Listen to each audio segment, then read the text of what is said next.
Chapter 354. All of this is seen by Li Yunxin standing in the pavilion at the top of the mountain. So he is stunned. When Yu Meng stands up and walks to him, he lets out a sigh of relief and whispers to himself. What happened? Red Lady claims that there is a dragon soul hidden in her body. And Bai Yunxin comes to get the dragon soul under the order of King Golden Rock.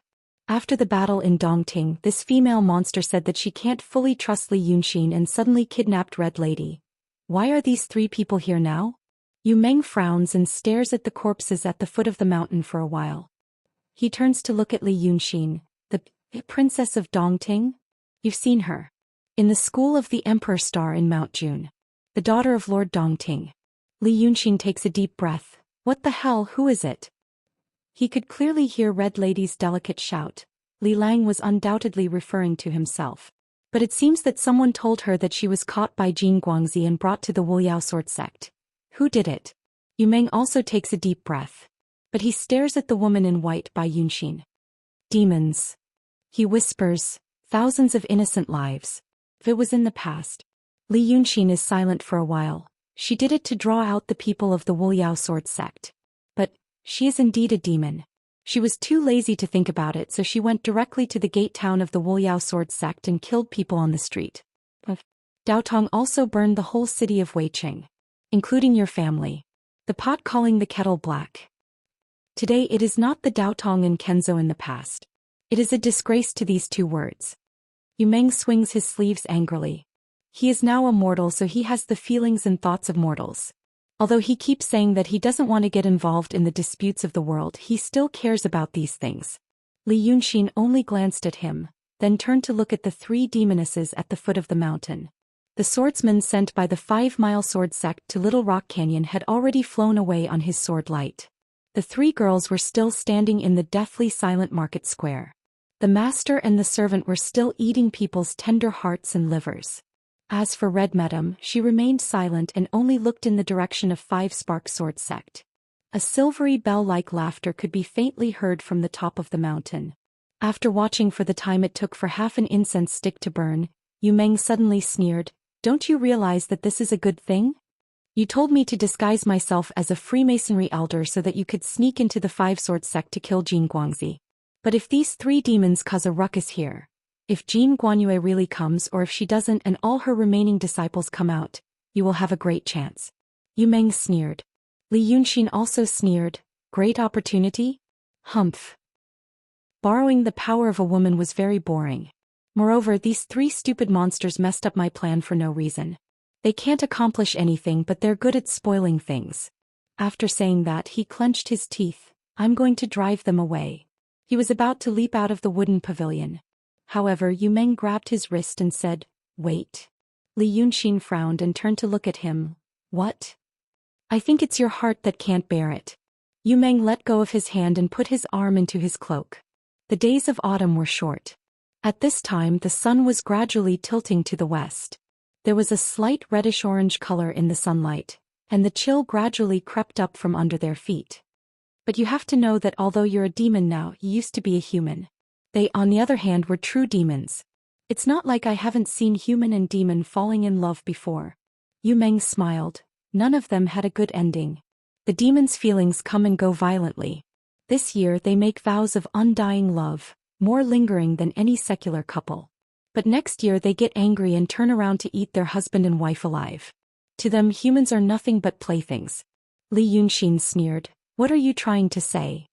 "The female demon in red seems to have feelings for you," Yu Meng said in an unquestionable tone. "But either you're being used now or this love won't last long. Why do you have to think so highly of yourself?" Li Yunxin suddenly got angry.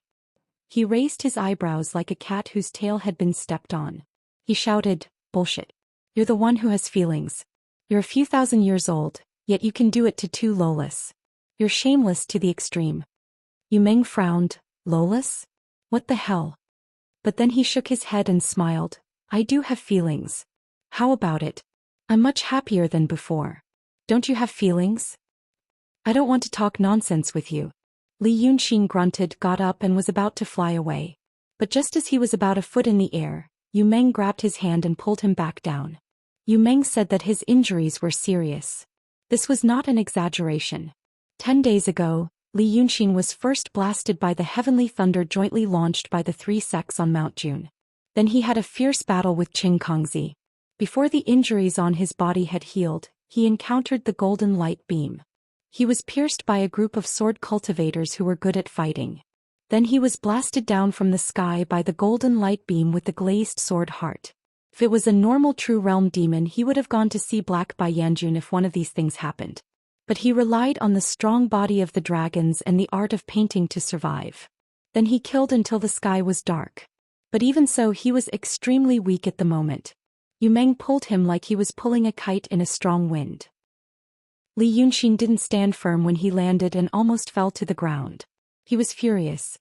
He grabbed Yu Meng's hand and stared at him fiercely. "You're courting death." But there was no panic on Yu Meng's face. Instead, his expression became serious. He didn't look at Li Yunxin. Instead, he slightly raised his head and leaned forward to look at the sky. "If you really fly out, you're courting death." After saying this, he shook off Li Yunxin's hand. "A profound realm has arrived." Because of this sentence, Li Yunxin was stunned. But after 3 breaths, he suddenly jumped up. "How did you know?" "A Kenzo profound realm." Yu Meng slightly frowned and narrowed his eyes, as if he was comprehending something subtle and hard to grasp. "He is cultivating the way of rushing sword." "Oh, it's a method I created before. The way of rushing sword goes against yin and yang to rush to the sky. Look at the sky." After saying this, he clasped his hands behind his back and took a step back. He seemed to be thinking about something. Li Yunxin frowned and looked at the sky. He found that the clouds in the sky formed a huge circle.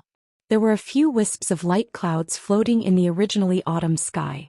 Right now, those clouds were being pushed away by some invisible and magical force with Little Rock as the center.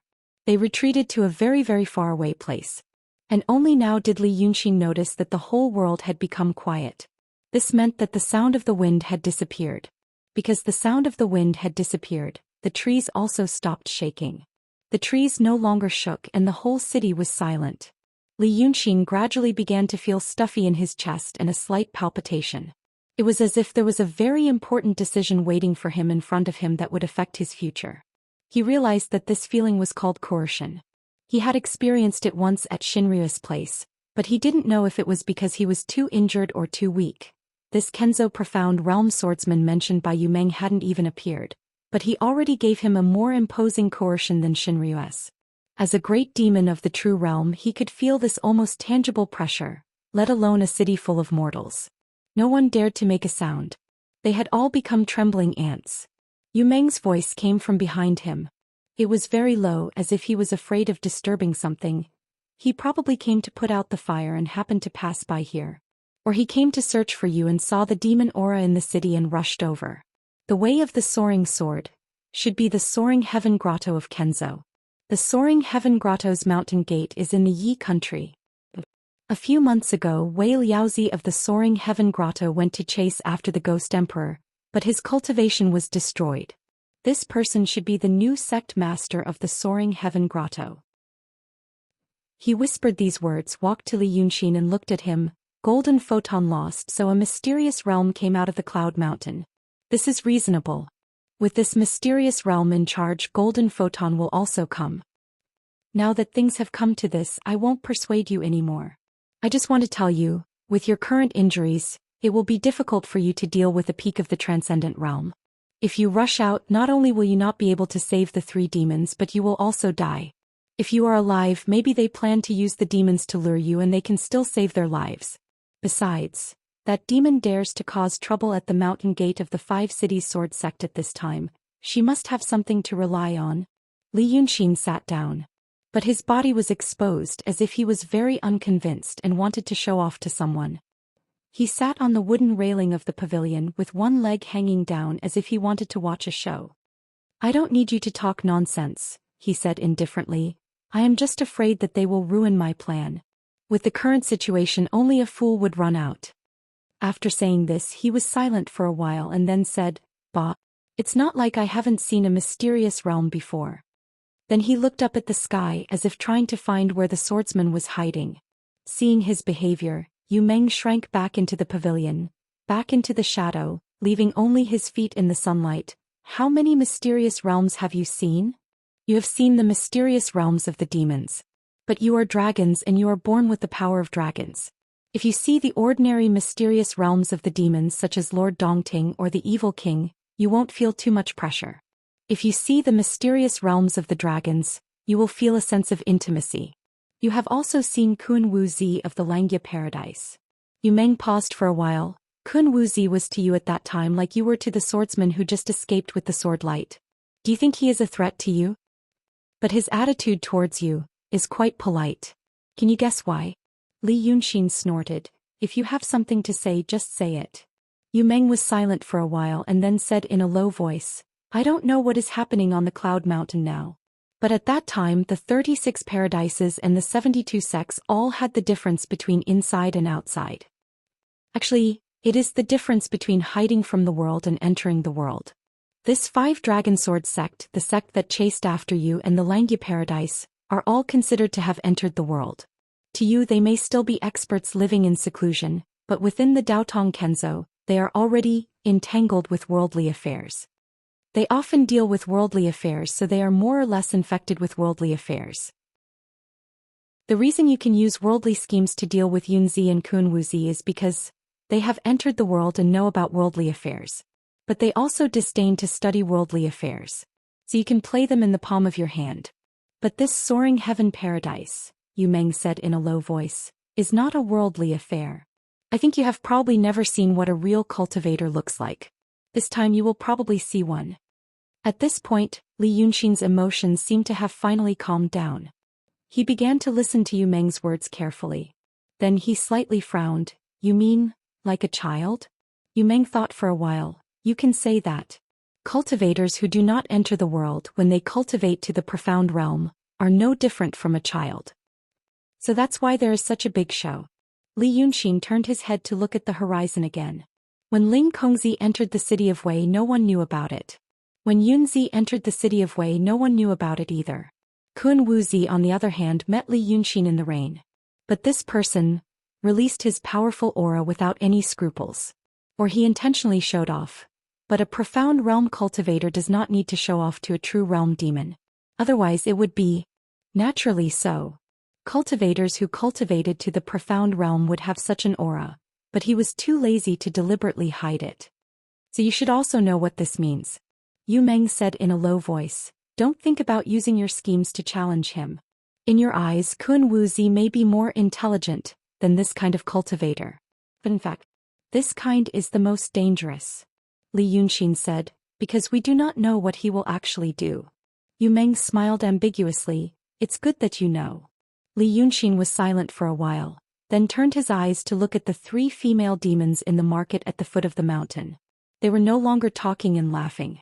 Li Yunxin saw that Bai Yunxin's white robe seemed to be a little bigger, like a cat's fur standing up.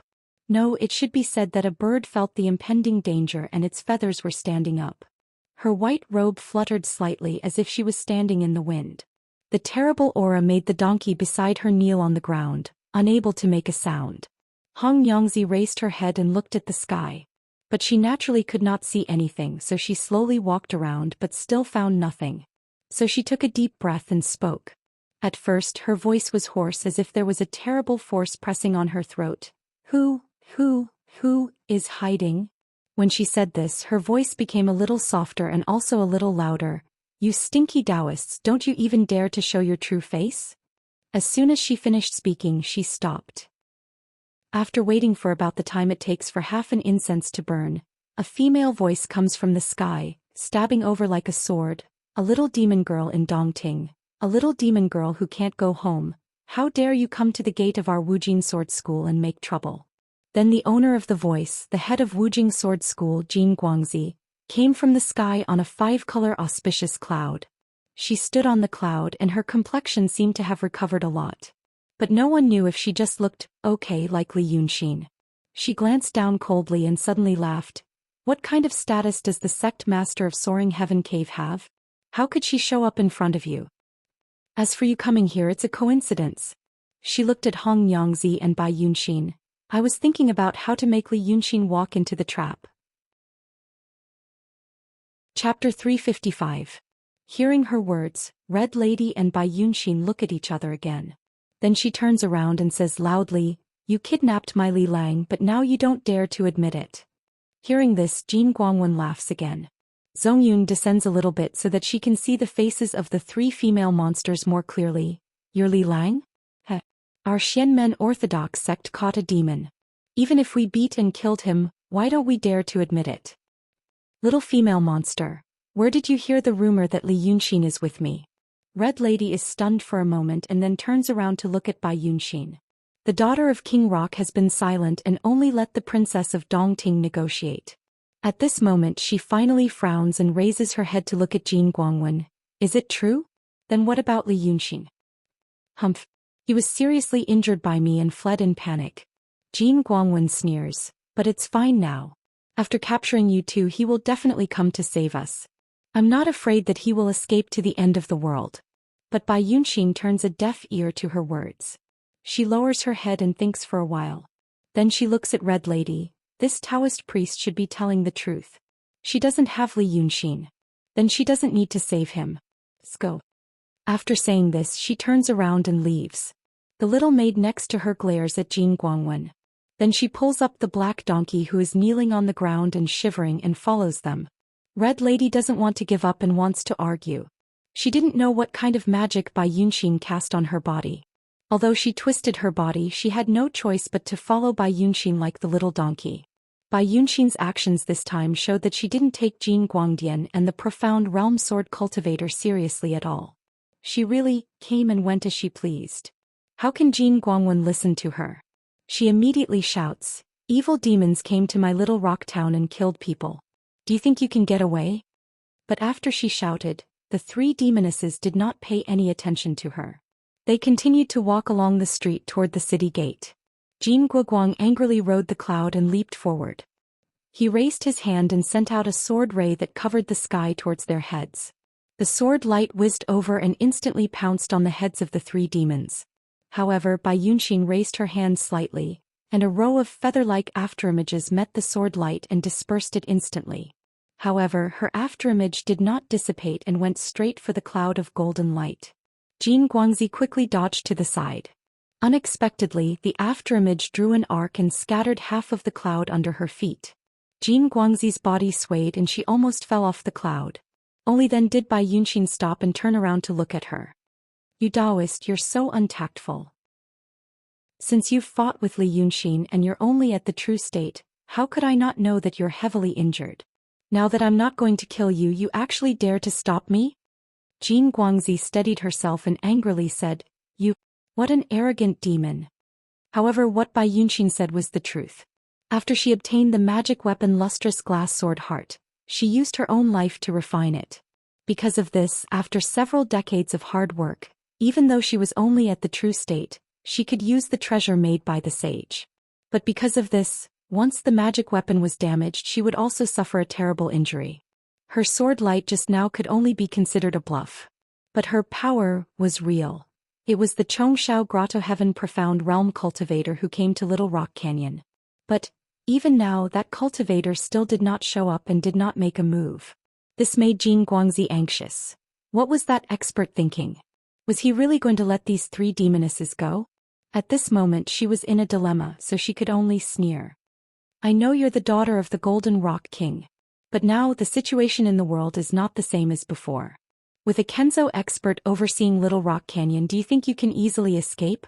Otherwise, these hundreds of lives." Bai Yunxin suddenly chuckled and interrupted her. "You stupid Taoist. A Kenzo expert? You ask that expert of yours, does he dare to show up now? And ask him, does he dare to make a move now?" Jin Guangzi was stunned. "What?"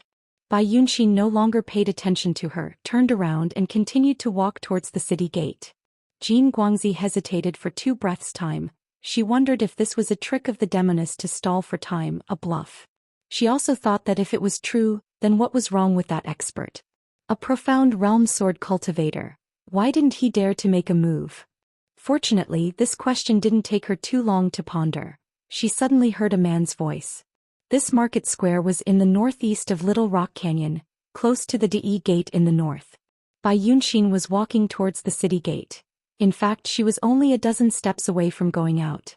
The voice came from outside the city gate. Golden Rock Princess said that if that guy dares to make a move, I will kill both you and him. Then a tall and sturdy man wearing a golden robe and a golden silk crown slowly walked in from the city gate. He had a pair of deep blue eyes like two bottomless pools of water. Jin Guangzi frowned. She didn't know when this man had appeared outside the city gate. This meant that this man either had an extraordinary escape technique, or his cultivation level was far higher than hers. This thought came into her mind, and then she thought of the way he called himself, I. Jin Guangzi's expression became serious, and she slowly stepped back on the magic cloud under her feet. At the same time she stared at the man. Could it be that you are a neighbor of my 5 dragon sword sect in the Yi country? The man smiled. His voice was deep and powerful, but everyone could hear it clearly. Does a small sword sect deserve to be my neighbor? If you want to talk about neighbors, I think the Soaring Heaven Cave might be qualified. It's just that Wei Liaozi, that old bastard, has already been crippled and now he's supporting a little kid to become the sect leader. Speaking to this point, his voice suddenly became louder and he shouted, "Little kid, you've come to my fief as a guest and you still haven't shown yourself." Because of this shout, the ring of clouds that had been forced out by the profound realm Kenzo cultivator in the sky dispersed in an instant. Immediately after, the countless strands of clouds were like swimming snakes. They quickly converged into a long snake in the sky, and from a long snake, it transformed into a sharp sword that pointed straight towards the northwest of Little Rock Canyon. At this moment, Jin Guangzi didn't dare to stand on the top of the cloud. She scattered the magic cloud, landed on the ground and looked left and right. She really hoped that the expert of the Soaring Heaven Cave nearby would do as this Lord Tongtian said, and quickly show himself. That was the Lord Tongtian. Although the majority of the Yi country's territory was the dojo of the Wujin sword sect. However, just like the dojo divided by the Daotong and Kenzo couldn't control the demons, the great demons also had their own territory. The dojo of the various heavenly caves and sects of the Xianmen sect overlapped with the fief of the great demons in this world. Both of them were located in the territories of the various dynasties in the secular world. If someone were to really delineate all these forces on a map, they would probably only get a map filled with densely packed lines and names. This meant that from the point of view of the Daotong and Kenzo, in the dojo of the Wujin sword sect in the Yi country, there was a great demon like the Lord Tongtian. But from the demon's point of view, in the fief of the Lord Tongtian in the Yi country, there was a group of cultivators living in the dojo of the Yi country. And both of them thought that they had ownership of the mortal towns in their respective jurisdictions. The Daotong and Kenzo were shepherds, while the demons regarded it as their own hunting ground. The Dragon Dynasty, the Daotong and Kenzo and the secular dynasties overlapped on the same piece of land. And now, the great demon Lord Tongtian, who occupied more than a quarter of the Yi country's territory in the Tongtian swamp, suddenly came to Little Rock Town. Jin Guangzi knew that he had another name, hatred. At this moment, she, who was already weak, didn't want to have a conflict with hatred at this critical moment. Therefore she was more eager than the Lord Tongtian for the expert of the Soaring Heaven Cave to show up, so that the great demon's attention would be diverted to him. After Yazi shouted like that, he stopped his footsteps. He blocked the path in front of Bai Yunxin with his hands behind his back. He looked at her for a while with a faint smile and said, "Princess Jinping, why are you in such a hurry to leave? You're going to marry into the dragons and you're an old acquaintance of my 9th brother. Now that you know that my 9th brother has been captured by the Kenzo, it's not good for you to stay out of this matter." Bai Yunxin looked at him coldly. "You told this stupid fish that Li Yunxin was captured. But he didn't. Coming here has already wasted my time. If my father wants to blame me, I'm afraid even 10 Lord Tongtians can't afford it." Jin Guangzi heard the conversation between them very clearly. Although the headmaster of the Wuji sword sect didn't know the inside story between the Ping King's daughter and the son of the Shinryu, he knew that it was best not to get himself into trouble for the time being. Therefore he immediately said from afar, "Princess Jinping is telling the truth. Li Yunxin is not in our Wuji sword sect." Hatred slightly tilted his head and his gaze passed over Bai Yunxin's body and stared at Jin Guangzi. "If I say he's in your hands, then he's in your hands." With just this one glance, Jin Guangzi suddenly felt a violent and terrifying murderous aura rushing towards her.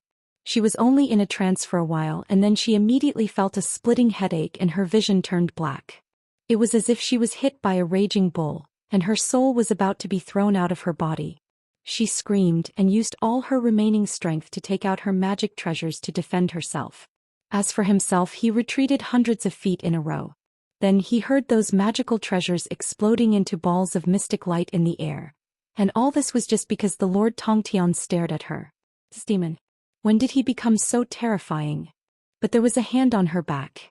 She immediately stopped flying backward, and her whole body was wrapped by the gentle Howren sword chi. It was as if she had come from the raging sea to the gurgling stream. The injuries in her body were cleansed by the sword chi, and she immediately felt that her strength had recovered by 70% to 80%, and the stagnant chi in her chest had also been cleared out. Jin Guangzi hurriedly turned her head to look behind her. She saw an old man in white with white hair and beard move his hand away from her back and slowly walk past her. She had never seen the new headmaster of the Chongshao cave, and the brief contact she had had before was through voice transmission. Now that she saw the old man, she realized that this should be the mysterious realm sword cultivator from the cave. The old man was dressed in white and his feet were bare. He held a thin and green bamboo in his hand, and there was a thin branch sticking out of the bamboo joint, with a narrow bamboo leaf hanging on it. When he walked, his clothes fluttered, but there was no wind under his feet, and not even the dust on the ground was stirred up. Jin Guangzi thought for a moment, took a deep breath and said, "The Venerable Lord is here in person. Thank you, Venerable Lord." But the mysterious realm swordsman didn't say anything and continued to walk forward. When he was more than 10 steps away from the Lord Tongtian, he stopped.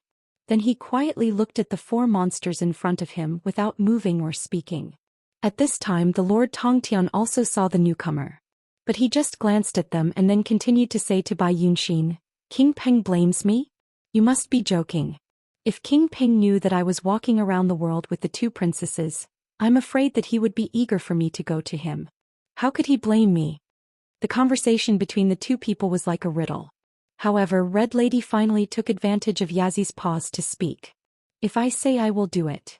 She looked at Bai Yunxin and then looked at hatred, and her eyes were filled with the spirit of risking her life. "Find Li Yunxin and I will give you the dragon soul in my body. Whoever saves him, I will go with him. I know that you two have high cultivation. But my dragon soul was sealed in my body by my father with a secret method of the Shinryu. I can scatter the dragon soul with me with just a thought. If you too, don't worry, little girl." Hatred laughed. He took a few steps forward, stretched out his hand like a loyal big brother and gently rubbed Red Lady's head. "Ninth brother is my 9th brother. As a big brother, how can I not save him?" Then he paused, stared at Red Lady with a smile for a while and then said, "But your father has been killed by the Shinryu. Don't you know?" Red Lady slightly opened her mouth and her eyes widened. After a while, "What?" "The Shinryu wants to declare war on the Xuanzong. But it is said that your father tried to remonstrate. When he failed, he tried to remonstrate to death. The Shinryu pitied his sincerity and simply fulfilled his wish." Hatred smiled and sighed. "It is said that when he died, his real body was revealed. The blood that flowed out from his real body dyed half of the Ruoshui red. The corpse was eaten by millions of demons in the Ruoshui for 7 days and 7 nights. What a big fish." Red Lady was still in a daze. She seemed to only know how to say one word. Then said, "What?" Hatred sighed. "So, your father, who gave birth to your 9th brother with the Shinryu, has been killed. Who would dare to doubt the determination of the Shinryu to declare war on the Xuanzong? Therefore my 9th brother was not captured by the Kenzo, but was also captured by the Kenzo. As for the Golden Rock Princess, quickly persuade this little girl to give me the dragon soul, and then I will speak to the Shinryu on your behalf, and ask her to reject the marriage with your adoptive father. Isn't that the best of both worlds?" Chapter 356. Lord Dongting. Li Yunxin frowns and breathes a sigh of relief. He then shrinks back into the pavilion. Is he really dead? When Lord Dongting went down the mountain, Lu Laodao once said that he heard the news. But at that time he thought it was a rumor.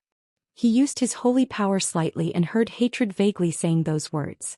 But he doesn't dare to probe more carefully, because he may be noticed. Yu Meng sees the change of his look. What are they talking about? Li Yunxin takes another step back. Lord Dongting was killed by Xinryu.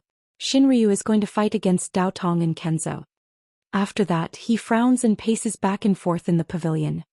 He whispers to himself, "It doesn't make sense." Yu Meng leans out slightly to look at the scene at the foot of the mountain. She turns to look at him. Demons and Xianmen will fight sooner or later. Why doesn't it make sense? Li Yunxin looks at him as if he is considering whether to tell him what is on his mind. Finally, he says, "Do you know why I don't run down now but hide? Because my second brother is at the foot of the mountain." After saying these words, he meditates for a while as if he is sorting out extremely complicated clues. After the time it takes for half an incense to burn, he says again, "Before Lord Dongting went out of Dongting, he told me that hatred took the dragon god's order to get the dragon soul, which means something happened to Xinryu. He and Xinryu had an agreement. He wants to break the prohibition and get out of Dongting so he doesn't need anyone else to save him. He suspects that someone asked hatred to get the dragon soul in the name of Xinryu." Then he keeps silent for a while and walks back and forth in the pavilion. "Soon I saw Xinryu again. But I can be sure that Xinryu doesn't want to do this, at least not so soon, to fight against Xianmen." Li Yunxin frowns. She is worried about Dragon Sun. Compared with the power of Dao Tong and Kenzo, she is more worried about Dragon Sun. At the beginning, she divided her power so that Dragon Sun could guard the world. But now Dragon Sun is getting stronger. Xinryu is worried that Dragon Sun will attack her. That's why she wants to resolve the conflict between her and the Dragon Sun first. She chose to settle the internal conflict. She can even win me over. I can't think why she is so anxious. Yu Meng says, isn't that the reason? When she is still a deterrent, she asks Dragon Sun to fight against Dao Tong and Kenzo. Once Dragon Sun dies, she will have no pressure. Even if Dragon Sun wins, they will lose a lot of strength. And she is still the common master of all monsters in the world. But will you kill Lord Dongting at this time? Li Yunxin turns to look at him. Lord Dongting has been guarding the dragon soul for Xinryu and stayed in Dongting for 2,000 years. This kind of loyalty is rare in the secular world, not to mention monsters. If Xinryu wants to restrain Dragon Sun, she should gather the power of other monsters. But now Lord Dongting is killed. Who dares to work for her? Yu Meng thinks for a while. Well, it's a bad move. It's not a bad move. There must be an inside story. Li Yunxin says, "Xinryu is not like a fool. Lord Dongting is not stupid either, and he told me that things have changed. So." He takes a few steps forward and looks down the mountain. "My second brother is not stupid either. He knows Xinryu's mind, and now he has become the vanguard. It is also a good choice to strengthen his strength in the war. It just depends on who is more scheming and clever." Yu Meng nods. So I can't show up." Li Yunxin frowns. "He didn't kill me before because Xinryu is still there. Now I don't know what happened to Xinryu, but I have to prepare for the worst. If Xinryu is gone, he will swallow me if I show up now." Each of the 9 dragon sons wants to combine the 9 portions of dragon chi into one. They even want to get the true dragon's portion and the Dongting's portion. Li Yunxin sighs. "I am the most delicious piece of meat now, he must come for me." After saying this, he is lost in thought. But suddenly he hears Yu Meng chuckling. At this time the sun is getting closer to the west, and the sunlight finally disappears from the pavilion. Yu Meng holds his cloak and shakes his head in the autumn wind. "I don't think so." He sits down again and looks at Li Yunxin. "Your second brother is more likely to come for Unishan." "Li Yunxin, you haven't seen Unishan yet, have you?" "I heard that it is a floating mountain." Li Yunxin thinks for a while. "It is indeed easy to defend and difficult to attack. So has anyone told you that Unishan is actually walking around the celestial sphere?" Li Yunxin is stunned. "What?" Yu Meng seems to be satisfied with his surprise. He smiled faintly. "The cloud mountain isn't just standing there and not moving. It is walking around the celestial sphere." After saying this, he continues to look at Li Yunxin's expression. However, what made him slightly surprised was that Li Yunxin only froze for a short moment. After that, his expression returned to normal. It was as if a moving mountain peak in the sky was indeed the only thing that could shock him. And then, Li Yunxin says. Yu Meng smiles. "Your kung fu of guarding your heart is really amazing. And then, it is something that only the sages of the past know." There are not only cultivators but also mortals on Unishan. There are many mortals and they need food to survive. Cultivators also need to consume some materials. Although it is insignificant compared with mortals, the number is not small after a long time. So, every once in a while Unishan has to descend from the sky to replenish these materials. Yu Meng slows down his speech and looks down the mountain. They don't talk for a long time, so the demons at the foot of the mountain haven't acted yet. Hatred seems to be arguing with Bai Yunxin about something. But seeing that Li Yunxin's expression doesn't change, he knows it should not be something important. But he still looks out of the city. Little Rock is very big. At this time the sun is not as bright as at noon. A large area of land outside the city is shrouded in the shadow of the tall city wall. Some low woods and houses also lie low on the yellowish-brown field, looking like dormant demons and monsters. He takes back his gaze and lets out a sigh, but in fact it is not like this. It is just an excuse to replenish something. You should have seen what Kun Wuzi can do. It is said that he once overturned the entire Dongting. When a Xian realm cultivator makes a move, he changes some rules. So if there is really a need to replenish something, Unishan doesn't have to descend. Therefore the real reason for Unishan to descend is... He pauses and looks at Li Yunxin. Do you want to know? Li Yunxin thinks for a while. I promise you. I will save Wu Su and Lily. And I will save them as soon as possible. Yu Meng slightly tilts his head. What else? Li Yunxin snorts softly. As long as you don't ruin my business for the time being, no matter who you are or who you are being used by, I will not care about your business for the time being. Yu Meng nods silently. Then he says, because I need to rest. Unishan is driven by the huge magic circle hidden in the mountain. It is said that the magic circle was given by the devas tens of thousands of years ago. Disciples, leaders, and heads of all the caves and schools in the world stay in Unishan all year round for this matter. The Reiki cultivated by cultivators can drive this magic circle. But it doesn't look like hard labor in the secular world. These cultivators meditate and occasionally spar. The Reiki they emit is enough. But this magic circle needs to be maintained. Yu Meng thinks for a while. The foundation of the magic circle is the power of the 5 elements. Because it stays in the sky all year round, the Reiki of earth and wood are used up the fastest. Every 500 years, it needs to descend. It doesn't need to replenish the daily consumption of food and drink but these things. But Unishan is like the last fortress to Xianmen. If the worst happens, the demons become enemies with Xianmen, then at the most critical moment they can rely on Unishan. Therefore this point can only be known by the sages of the past. This is to prevent it from being leaked. Possible enemies know that Unishan is the only weak point. Oh. Li Yunxin frowns and thinks for a while. Replenish the Reiki of earth and wood, so when you replenish these things the magic circle needs to stop working. Yu Meng nods. Yes. Tell me more. Yu Meng smiles. There is nothing to tell me in detail. The core magic circle in Unishan is enchanted by the celestials. Even the sages can't pry into it. It is a secret of the celestials, more profound than the 3 schools of Daotong, Kenzo and painting. They won't allow us to practice it. Every 100 years when Unishan falls, the soil and stones have to be transported from Yu country, and the trees can be harvested from anywhere. This process will last for about 10 days. 10 days. Li Yunxin thinks for a while. 10 days or 10 years? 10 days. Li Yunxin paces a few steps and looks down the mountain. Bai Yunxin was quarreling with Yazi, and the content was none other than the ownership of Red Lady. This was very strange. It was more like a quarrel between 2 mortals. She had slaughtered hundreds of people because she was impatient. They seemed to be stalling for time, waiting for something. He thinks for a while and turns to look at Yu Meng. Why does the soil and stones come from Yu country? I know there is a Hongling near Rong City in Yu country.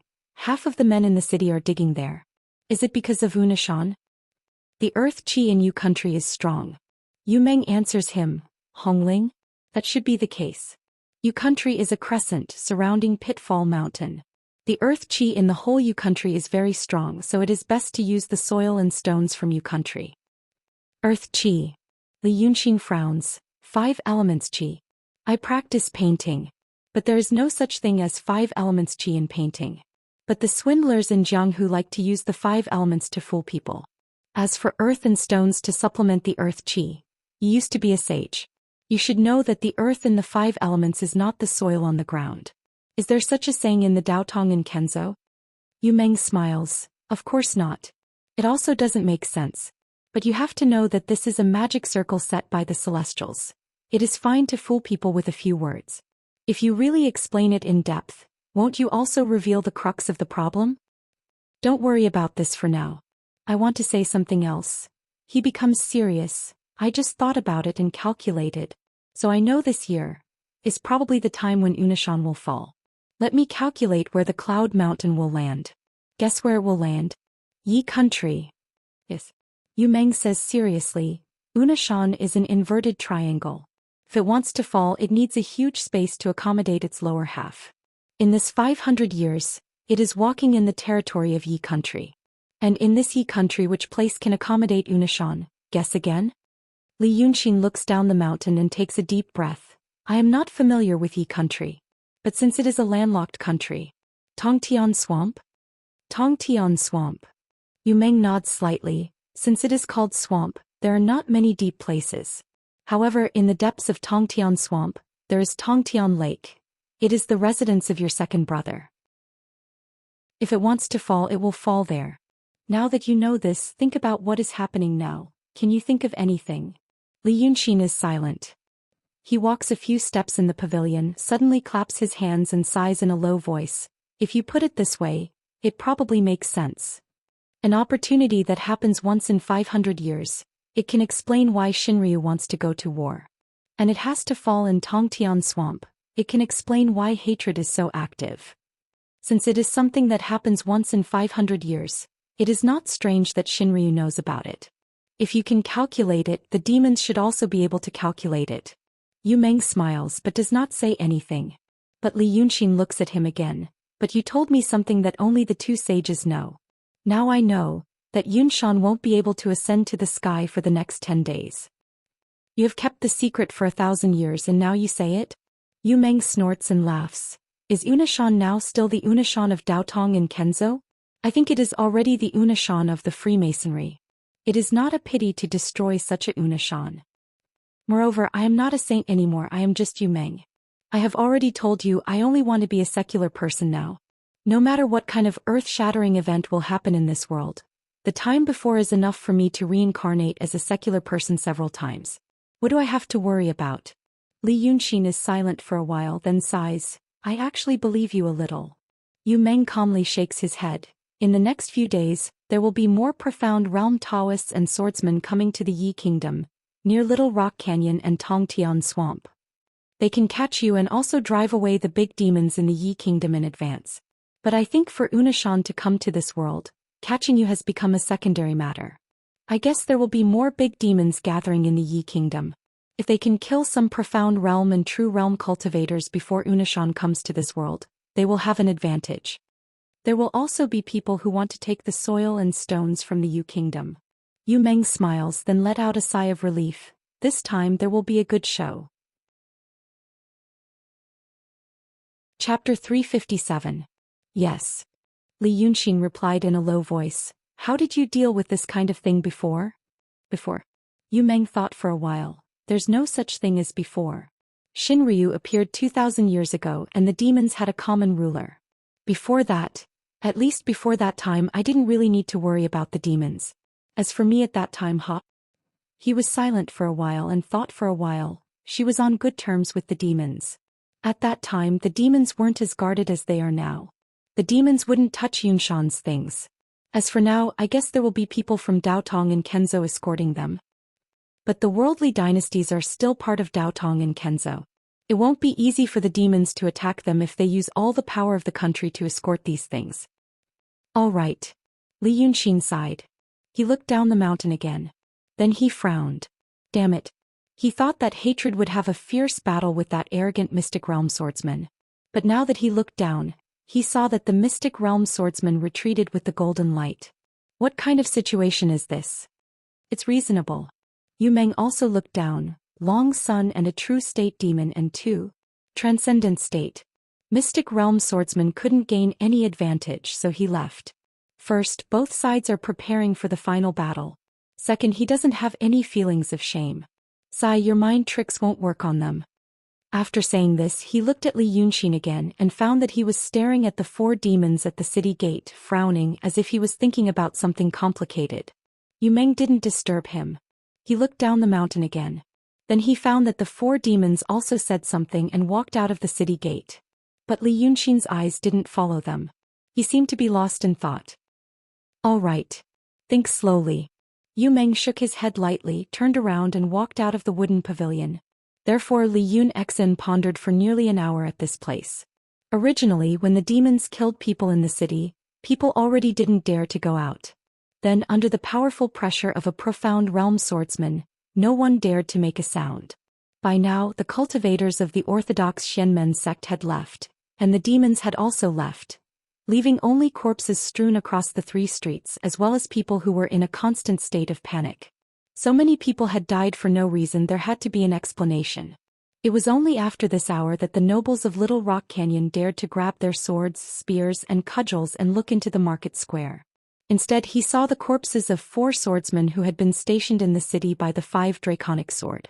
These corpses, when they were alive, were all like true immortals in the hearts of the common people. But now they were all lying on the ground and they didn't even collect their corpses.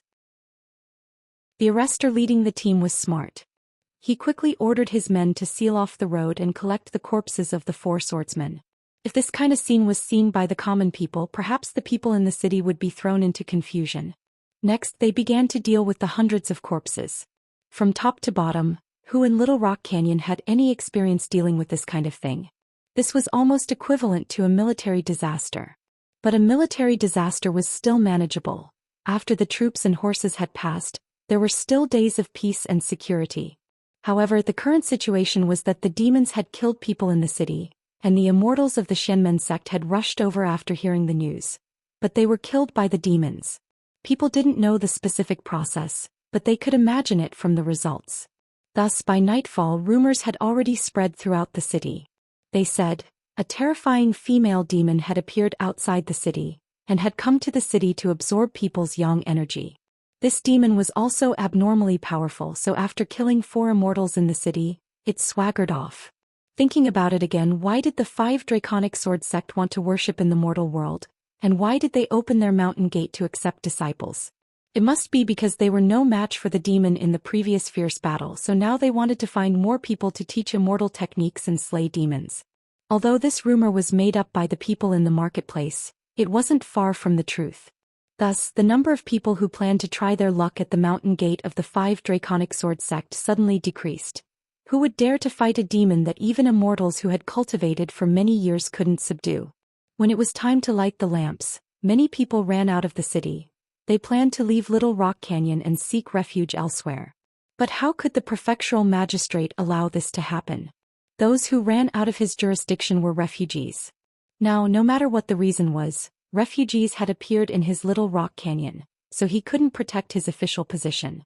Thus, he strictly ordered the soldiers in the city to seal the 4 gates, and not let a single person leave the city. After explaining the rules to the 2 prefectural magistrates in the city, he used the excuse of going to the prefecture to report the disaster situation, to lead his people down from the top of the city wall, and escaped without a trace. After another 2 hours, it was the hour of the Sioux. Usually at this time, the streets of the city would still be brightly lit with people coming and going. But now the streets were deserted. Those who couldn't leave the city hid in their homes, and those who wanted to leave the city were still entangled at the 4 gates. The bright moon of early autumn rose, and its moonlight sprinkled on the bluestone streets, making it exceptionally deserted. In the pavilion, Li Yunxin slightly relaxed his brows and let out a soft sigh. Just like that, he thought for an hour and a half. For him, this was a very intense mental labor. And what he was thinking about was the current situation of the world as well as his own situation. The situation of the world was very chaotic. The demons, the celestial sect, the Freemasons, and the disciples left behind by the art saint. Their forces were tangled together, and there was me in you and there was you in me. Pulling one hair could affect the whole body. Many of his plans had deviated because of this complicated situation. The more complicated the background, the more variables there were. In the past, he really wanted to muddy the water and fish in troubled waters. But now that he knew more, he realized that he was in a small pond and felt that the water wasn't muddy enough. Now that he jumped out of the pond and into the big river, he realized that the Jianghu was actually a terrible turbid current. How was it not muddy enough? It was too muddy. Because of these turbid currents, the net he had set was washed away. Therefore he had to do one thing. Clear the turbid currents. The demons, the celestial sect, the Freemasons and the Art Saints' forces had to be cleared up. Only after clearing them up could the situation be clear and he could use his fists and legs. But at this moment, if someone knew what was in Li Yunxin's mind, they would definitely think that he was crazy. Because of his own current situation, he suffered serious injuries one after another. Even his realm was about to drop. Besides, the Daotong Kenzo wanted to catch him, the Freemasons wanted to catch him, and his brother's dragon son probably also wanted to catch him. Except for his own cultivation, he was almost the same as when he first entered the city of Wei. But in this situation, he began to think about clearing the turbid currents of the world. What a fool's dream.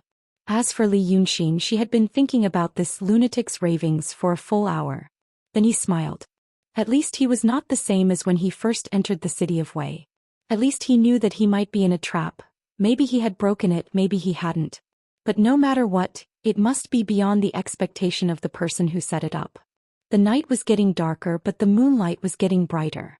Li Yunxin paced a few steps in the pavilion, exhaled a puff of white mist and walked out. He and Yu Meng came to the city of Little Rock on this day and checked into an inn on the mountain top. After walking along this deserted street for a quarter of an hour, he saw an old locust tree. Behind the old locust tree was the inn. However, he had only taken 5 steps when he stopped. Because he saw an ordinary peddler. He had a photographic memory, so he knew that this peddler was the one in the afternoon. He sold 2 boxes of dried fruits to Yu Meng and got a dime of silver.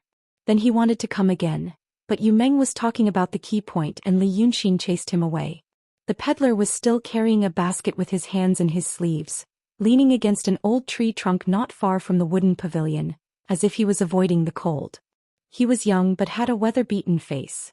Because of the cold, his face was pale and his lips were slightly trembling. And Li Yunxin heard his stomach growling. He was hungry. But such an ordinary peddler appearing here at this time was too unusual. Li Yunxin stared at him for a while and said, "What's the matter?" The peddler hurriedly straightened his body, nodded to Li Yunxin in the autumn wind and offered a humble smile. Yes, yes. I saw that Dragon King was in deep thought, so I didn't dare to disturb you." Dragon King. Li Yunxin repeated this word in a low voice. After a moment of silence, he laughed. "Are you from Mu Nanju?" The peddler was still smiling apologetically and nodded like a chicken pecking rice. Yes, yes. Dragon King is wise and farsighted and I am from Mu Nanju. Li Yunxin slowly walked in front of him. When I came to this city I scanned the area, but I didn't find any Mu Nanju branches in this city. You have great magical power, to be able to find me. The peddler didn't seem to hear the danger in Li Yunxin's words and hurriedly shook his head. I don't dare, I don't dare. Dragon King's magical power is great. He survived the heavenly lightning of the 3 sects and then killed Qing Kongzi. Then he annihilated the 4 major sword sects, and even made the golden light return in defeat. Dragon King's magical power is #1 in the world. You also know this. Li Yunxin slightly lowered his head to look at him. You know this and you know where I am. Why don't you ask for credit from Daotong Kenzo and Dragon Sun? Dragon King, don't say that. The peddler laughed. We have already agreed to cooperate with Dragon King. Previously, the Dragon King was still brooding over the fact that we stood by and did nothing. This time we don't dare to stand by and watch. Li Yunxin thought for a moment and suddenly snorted, no longer paying attention to him. He lifted his foot and walked away. The peddler hurriedly carried his basket and followed, looking like an ordinary person chasing after a customer to peddle his goods. But the words that came out of his mouth were not ordinary at all. Dragon King, listen to this little one. He followed while panting and said, if Dragon King returns to that inn tonight, he will die tomorrow. Chapter 358. Li Yunxin stopped and turned to look at him. Do you know what happened to those who thought I would die? The peddler stopped and waved his hand. Dragon King, you misunderstood me. I don't dare to be an alarmist. But what I want to say has to be told in detail from the beginning. I can't say it on the street. Then he turned his eyes and glanced at the street. I think we can go there to talk. We can also avoid the wind and cold. To tell you the truth, Dragon King, I haven't eaten or drunk for 2 days and 2 nights in order to bring this message to Dragon King. Li Yunxin glanced at the place he was looking at. It was a wine shop. This mountain peak was actually similar to the high-end business district in Little Rock Canyon. The wine shop in this area was beautiful, but the taste was really mediocre. But on such a night, the shop had long been closed. The owner of the wine shop was not the kind of poor person who lived in the shop with his family. Perhaps he had already gone down the mountain and returned to his own house to hide from the disaster. Therefore, only one waiter was left in the shop. When Li Yunxin glanced over, he found that the waiter was leaning against the window and peeping at the street. He seemed to think that it was very strange for 2 people to stand and talk on the street at this time. One was a tall and handsome young man dressed in white, and the other was a wretched and stooped pawn peddler. These 2 people should not have any interaction. Seeing Li Yunxin's gaze, he quickly shrank back from the window as if he was afraid of getting into trouble. Li Yunxin turned to look at the peddler again and smiled. You're really brave. Let's go. After saying this, he walked a few steps to the front of the shop. The waiter was doing something inside and there was a clanging sound. But Li Yunxin waved his hand and the door of the shop opened. Then he saw a bean-sized oil lamp on the counter. A waiter was standing next to 2 big tables with bedding on them. When they saw him, their faces turned ghastly pale and they were dumbfounded. Who are you? Before Li Yunxin could say anything, the peddler had already made up a story. This Taoist master has come to the city to slay the evil. He has been eating and sleeping in the open all the way here. Why don't you go and prepare some good wine and dishes for him? After saying that, he kicked the door shut and ran to a table by the window.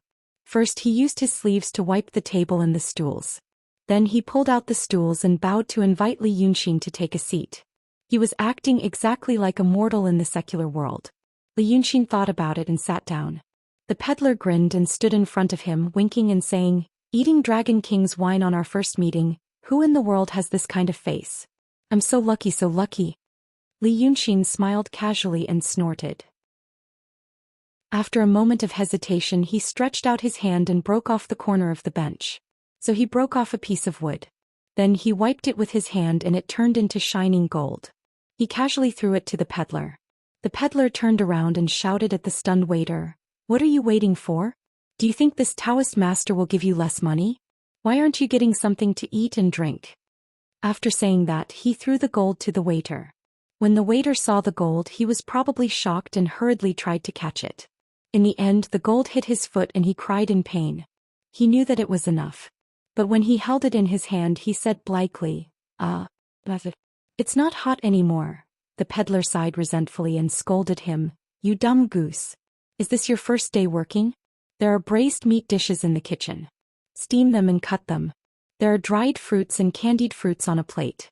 Then find some seasonal vegetables and cut them into shreds. Boil them in water and add some spicy sesame oil, salt, sugar, vinegar and black and white sesame seeds to make a cold dish. If there is any good wine, hurry up and serve it. Didn't I teach you this?" The waiter listened with his mouth agape. After thinking for a while, he said, Master, I don't have dried fruits and candied fruits." The peddler took out 2 boxes from the rattan basket on the ground and slapped them on the table in front of him.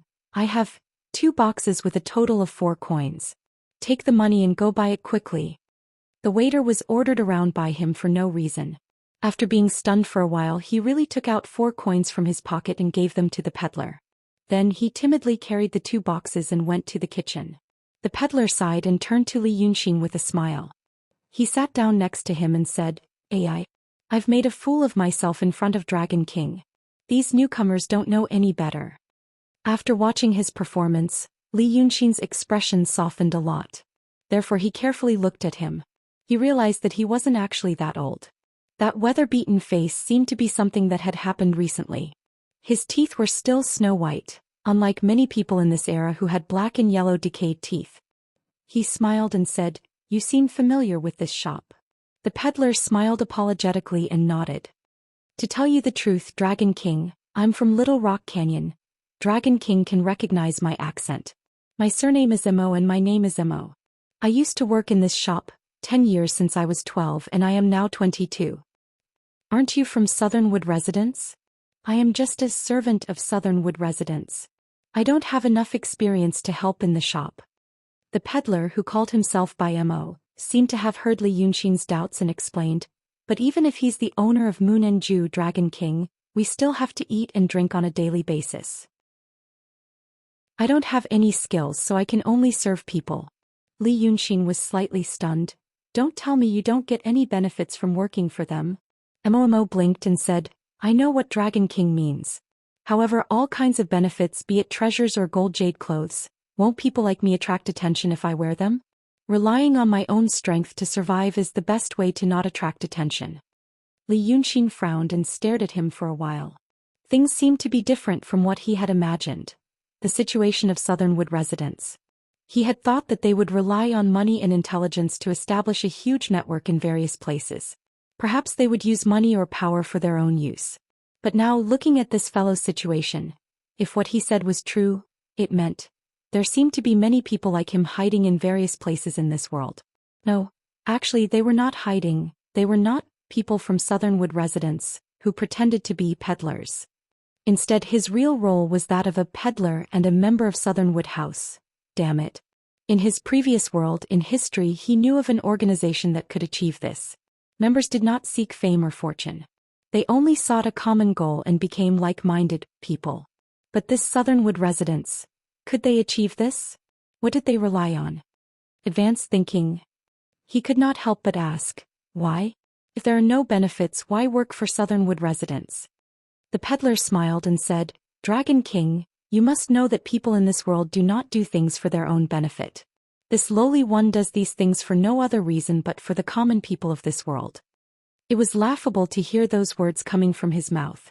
However, although he appeared humble when he said those words, his tone and eyes were sincere.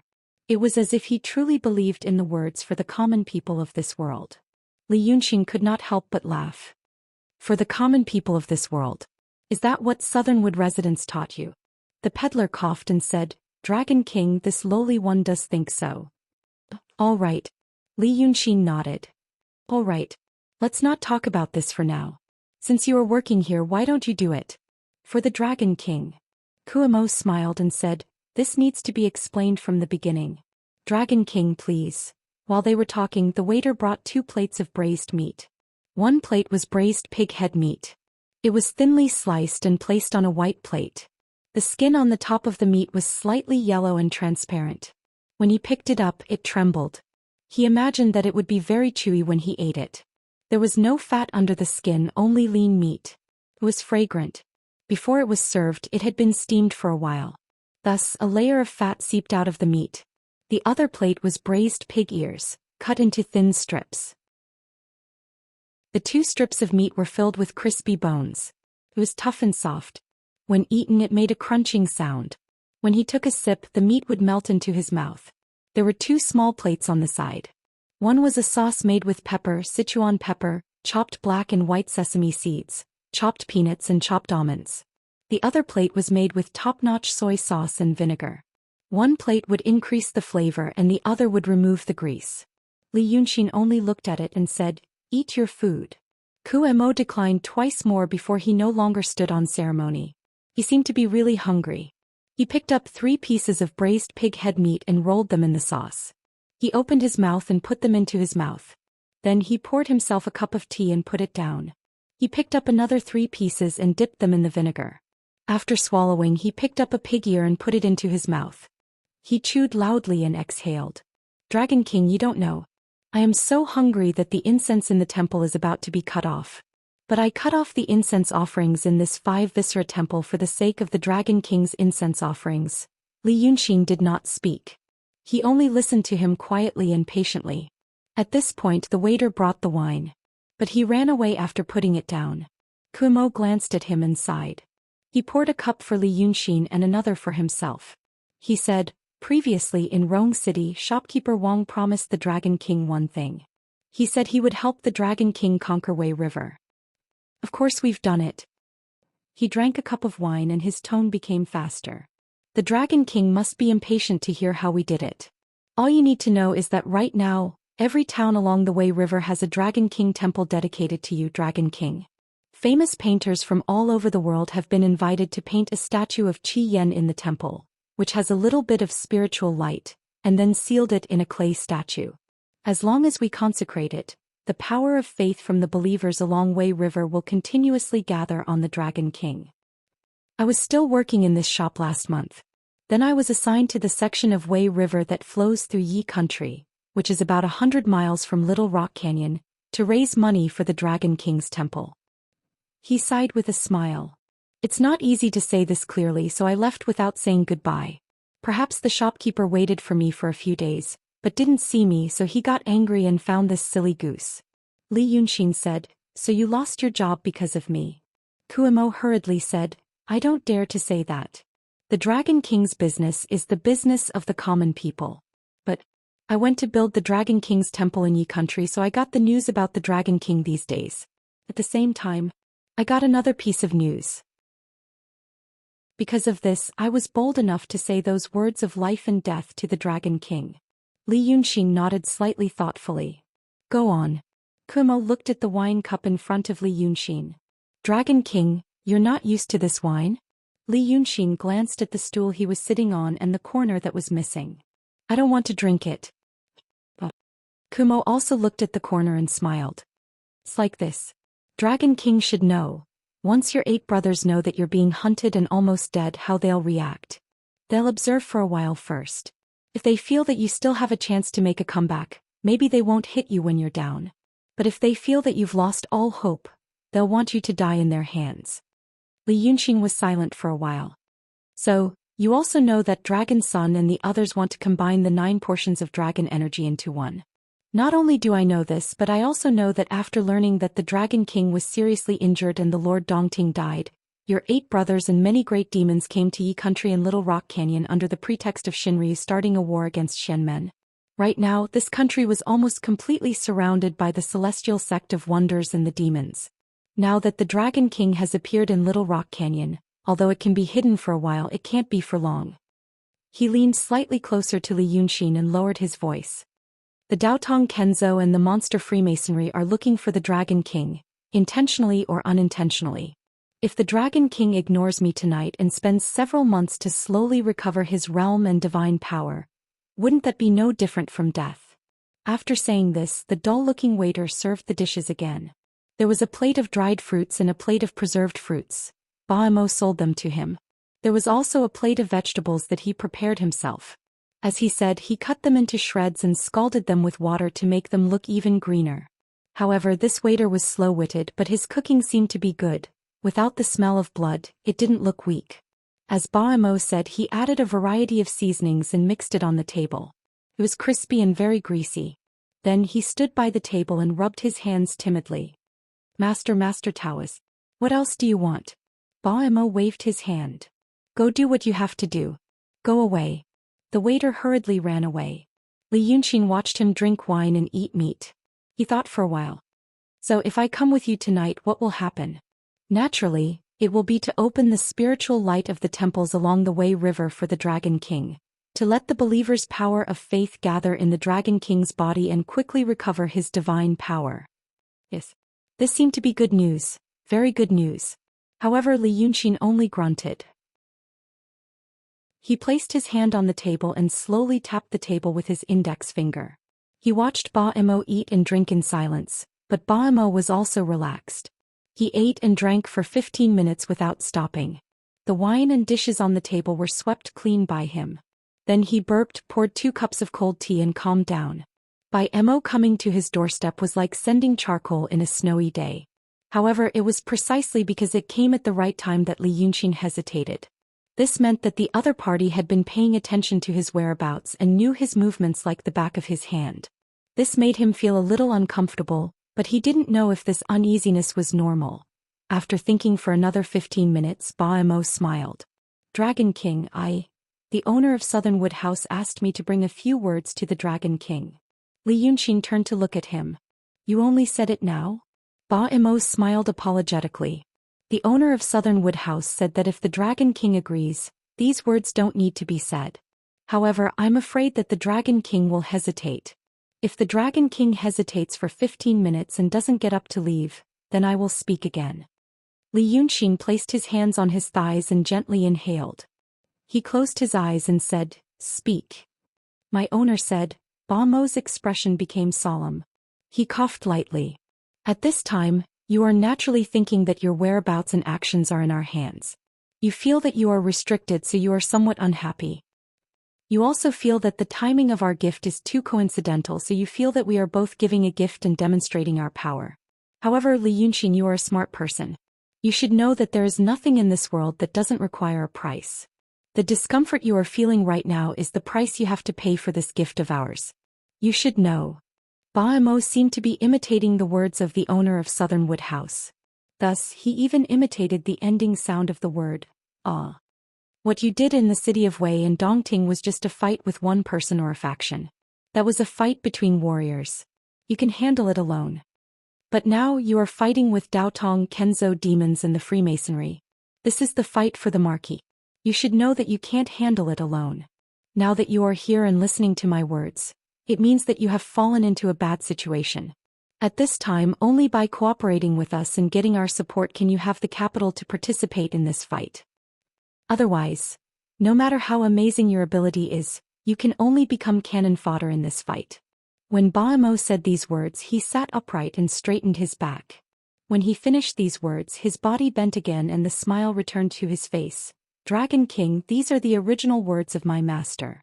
Li Yunxin sat upright and thought for a while. He suddenly smiled and asked casually, "Is your master beautiful?" The smile that had been hanging on Ba Mo's face for a long time finally disappeared at this moment. He was stunned for a while and laughed again. This Dragon King, how dare I comment on my master's appearance? I heard that she is beautiful? This time Ba Mo stammered as if he really didn't know how to reply. Li Yunxin stood up and shook his head. I heard that your master is beautiful and I yearn for her. He had always wanted to meet with a beautiful woman so that they could chat about the matters of the Mount Wu and Mount Wu. But these words, she thinks they are important, but she doesn't want to tell me personally. Of course, I'm not targeting you. But asking you to pass on these words is disrespectful to me. He thought for a while with his hands behind his back and smiled. Fight of the What a good fight of the marquis. Then he stopped smiling and looked at Ba Mo. I promised not to go against you and asked you to subdue Wei River as compensation. You did this and we are even. Now that you have done more, I can't accept it without doing anything. The feeling of owing a favor is a very scary thing to me. So this time, thank your master on my behalf. She said that I will become cannon fodder in this fight of the marquis then. Li Yunxin took a deep breath. I want to try this fight of the marquis myself. If there is another fight for the throne in the future, if she is willing to see me personally and truly treat me as an equal ally or opponent, then we can talk. After saying this, Li Yunxin looked at the corner of the bench that he had broken and turned into gold to pay. He turned and walked out the door. Ba Mo stopped smiling. After being stunned for a while, he hurriedly said, Dragon King, this is such a good thing. Dragon King, do you really not want it? I always stay away from good things that come to me. Li Yunxin pushed the door open. The autumn wind outside brought in the chill and fallen leaves. Seeing that he was really going to leave, Ba Mo hurriedly shouted, Dragon King, wait a moment, Dragon King, wait a moment. Then he turned and hurriedly waved to the shop assistant. Come here, come here. The shop assistant had been huddled in the corner, looking at the gold in his hand and playing with it. At this time, seeing Ba Mo see him, he hurriedly ran over. Master, do you have any other orders? Stand here and don't move. Ba Mo straightened his body and ordered him. At the same time he strode to the shop assistant's side and raised his hand, right hand on the shop assistant's forehead, left hand supporting his chin. Just as the shop assistant was about to ask what was going on, Ba Mo's arm exerted force. With a crisp cracking sound, the shop assistant fell down softly. Then Ba Mo rushed into the kitchen like a gust of wind and ran out again. He threw the 2 empty boxes into the shop assistant's rattan basket. Then he took out 4 coins from his bosom and threw them on the shop assistant's corpse. Then he lifted the basket and raised his head to look at Li Yunxin. Dragon King, think about this again. My master really didn't mean to disrespect Dragon King on purpose. Li Yunxin looked at him silently and then at the shop assistant's corpse on the ground. Ba Mo followed his gaze and casually said, Tonight's situation is special. He will definitely remember us. Tomorrow he will know it was me when he tells the innkeeper. We will attract attention. But Dragon King, please think twice. Dragon King cooperating with us is not only for Dragon King himself, but also for the well-being of the people in the world. However, Li Yunxin stared at the shop assistant's corpse on the ground for a while and suddenly laughed softly. Ba Mo didn't know why he laughed. However, Li Yunxin laughed and shook his head. He strode out of the wine shop and onto the street. Ba Mo hurriedly chased after him. However, although Li Yunxin seemed to be walking slowly, his speed was extremely fast. In just 2 or 3 breaths he disappeared at the end of the street. Afraid of alarming the people on the street, Ba Mo didn't dare to shout loudly. He could only run a few steps silently and finally gave up. On the long street the night wind whimpered. In the wind he heard Li Yunxin mutter something.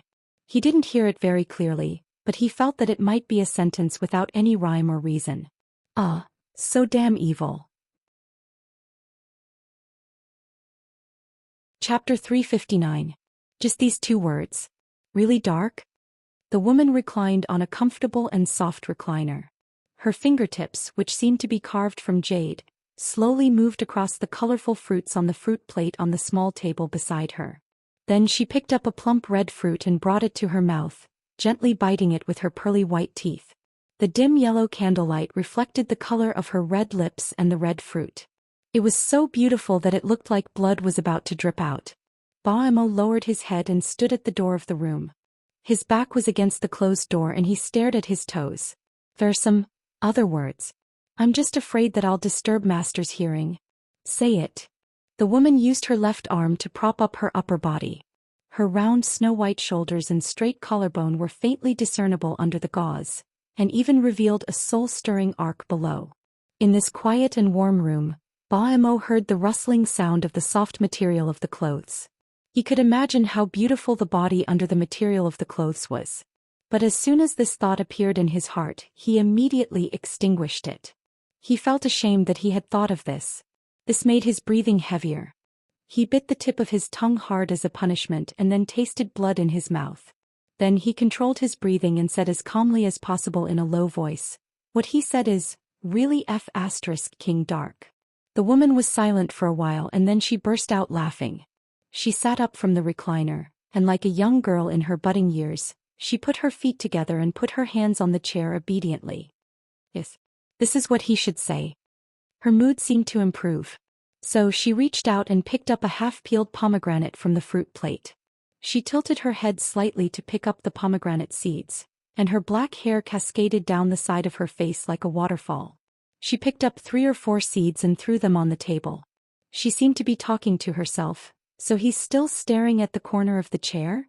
Ba Mo waited for a while to make sure that the woman was talking to him. So he lowered his head again. Yes. But I don't understand. Sigh. The woman sighed softly. Her breath smelled like orchids. If you could understand, you wouldn't have killed that person. Cold sweat immediately seeped out of Ba Mo's forehead. His chest felt tight and his heart pounded. He felt sweat on his back, hot and itchy, as if he were being pricked by countless tiny needles. I did it wrong. I did it wrong? He said quickly in his mind. Why? Where did I go wrong? She's disappointed in me. Ah, Master, please tell me, he said stiffly from his lips. But then he felt that his tone was too harsh, so he hurriedly added, I'll do my best to remedy the situation. There's nothing to remedy. The woman, or Taoist Xianxia, or the owner of Southernwood residence, narrowed her eyes and thought for a while. This added to her charm. But let me tell you something. The next time you see him, don't make the same mistake again. Next time. This word caused Wu Mo's heart to suddenly surge with an uncontrollable ecstasy. Is not completely disappointed in me. He spoke to himself quickly in his mind. He held his breath and said, yes. Taoist Xianxia put down the pomegranate and stood up. She walked barefoot on the thick and soft carpet in the house slowly, as if she was taking a stroll on the fragrant grass. When he entered the wine shop with you, he broke the corner of the stool under his body and cast a spell to turn it into gold to pay for the wine, right? Yes. Then he didn't eat or drink. The woman smiled. It's so cold at night in autumn. You and I both know that he's a foodie. That's why you invited him to the wine shop, to make him relax, right? Yes. Then have you ever thought about the relationship between paying the bill with a deceptive piece of wood and not drinking? Baimo was stunned. He quickly blinked his eyes for a while, then said in disbelief, Master, you mean he didn't want to eat the food and wine that he didn't pay with real money? What do you think? Baimo was stunned for a while and murmured, but he's Li Yunxin. What he did in the past. Yes. What you're thinking makes sense. Taoist Qingshui responded gently. He's a demon. He doesn't show mercy when it comes to harming people, and he doesn't show mercy when it comes to killing people. It's reasonable for you to be doubtful. But you should also be clear. A vicious bandit might be a filial son. A horse gang might kill an entire family for a few taels of silver, but it's also possible for him to pity a strange girl under the hooves of the horse. Baimo, a bad person won't be completely bad. A good person won't be completely good either. Some bad people have their own principles. She smiled, and he's not a bad person. He's just a shrewd person. He has his own principles and small bigotry. Mao Imo thought for a long time and said, in a daze. In fact, he still couldn't understand. You can't understand. Taoist Qingshui sighed. It's not your fault. You were born at such a time. You didn't meet many people, so your vision wasn't broad. His emotions are hard to be understood by most people in this world. Baimo lowered his head even more. So, if you understood his thoughts at that time, you'd know what kind of person he is. His personal feelings are very heavy. But not the personal feelings of a man and a woman. Taoist Qingshui walked silently to the table on the other side of the room, picked up the silver hairpin on the table and picked up the candle flower. Then you killed the waiter. She shook her head lightly. It's not your fault. Your view of good and evil is still very simple. You think what you're doing is for the future of the world, for the common people. So, you sacrificed this little person in front of you. You don't have any psychological burden. You're a smart person, but your vision is limited, you don't think much, and you can't come in contact with more progressive. She gave an inexplicable chuckle as she said the word. Then she continued, more progressive, more civilized, and the view that Li Yunxin might not accept but is used to. Baimo didn't make a sound. Looking at him, Taoist Qingshui raised her hand and patted her forehead. Oh, you're getting more and more confused. Then let's put it this way. Li Yunxin thinks that demons don't treat humans as humans. He thinks that Daotong Kenzo doesn't treat humans as humans either. He thinks that the Freemasonry doesn't treat humans as humans either. Now that he sees you again, you say that you're doing it for the common people, but you don't hesitate to kill. He naturally thinks that Mu Nanju doesn't treat humans as humans either. So, the so-called rulers and righteous in the world don't treat humans as humans. How dark is this world? Baimo sighed softly. He understood. So, don't kill people like this anymore. Taoist Qingshui turned to look at him. It's good to have a firm belief. But to do evil in the name of faith, isn't that a cult? Baimo bowed to the ground. I'll listen to Master's teachings. However, Taoist Qingshui didn't ask him to get up. She only asked him to continue bowing and put the silver hairpin back on the table. But he doesn't blame you for not wanting our help. No matter how careful you are, as long as he has that intention, he will still leave. This Li Yunxin is very arrogant. She smiled and shook her head as if feeling helpless for a young man who didn't know the immensity of heaven and earth. In fact, in terms of age, Li Yunxin had only lived for a total of 16 years in this world. He was considered a proper young man. But to be arrogant at this time is willful. She thought again and seemed to be talking to herself. He thinks that he can rely on his own ability. Under such circumstances, I'm afraid that even if he doesn't die, he will lose miserably. Baimo maintained the posture of bowing down and said with difficulty, I will go to him again tomorrow, to make up for my mistake. No need. Taoist Qingshui straightened his arms, put his hands behind his back and took 2 steps. It's time to let him know the reality.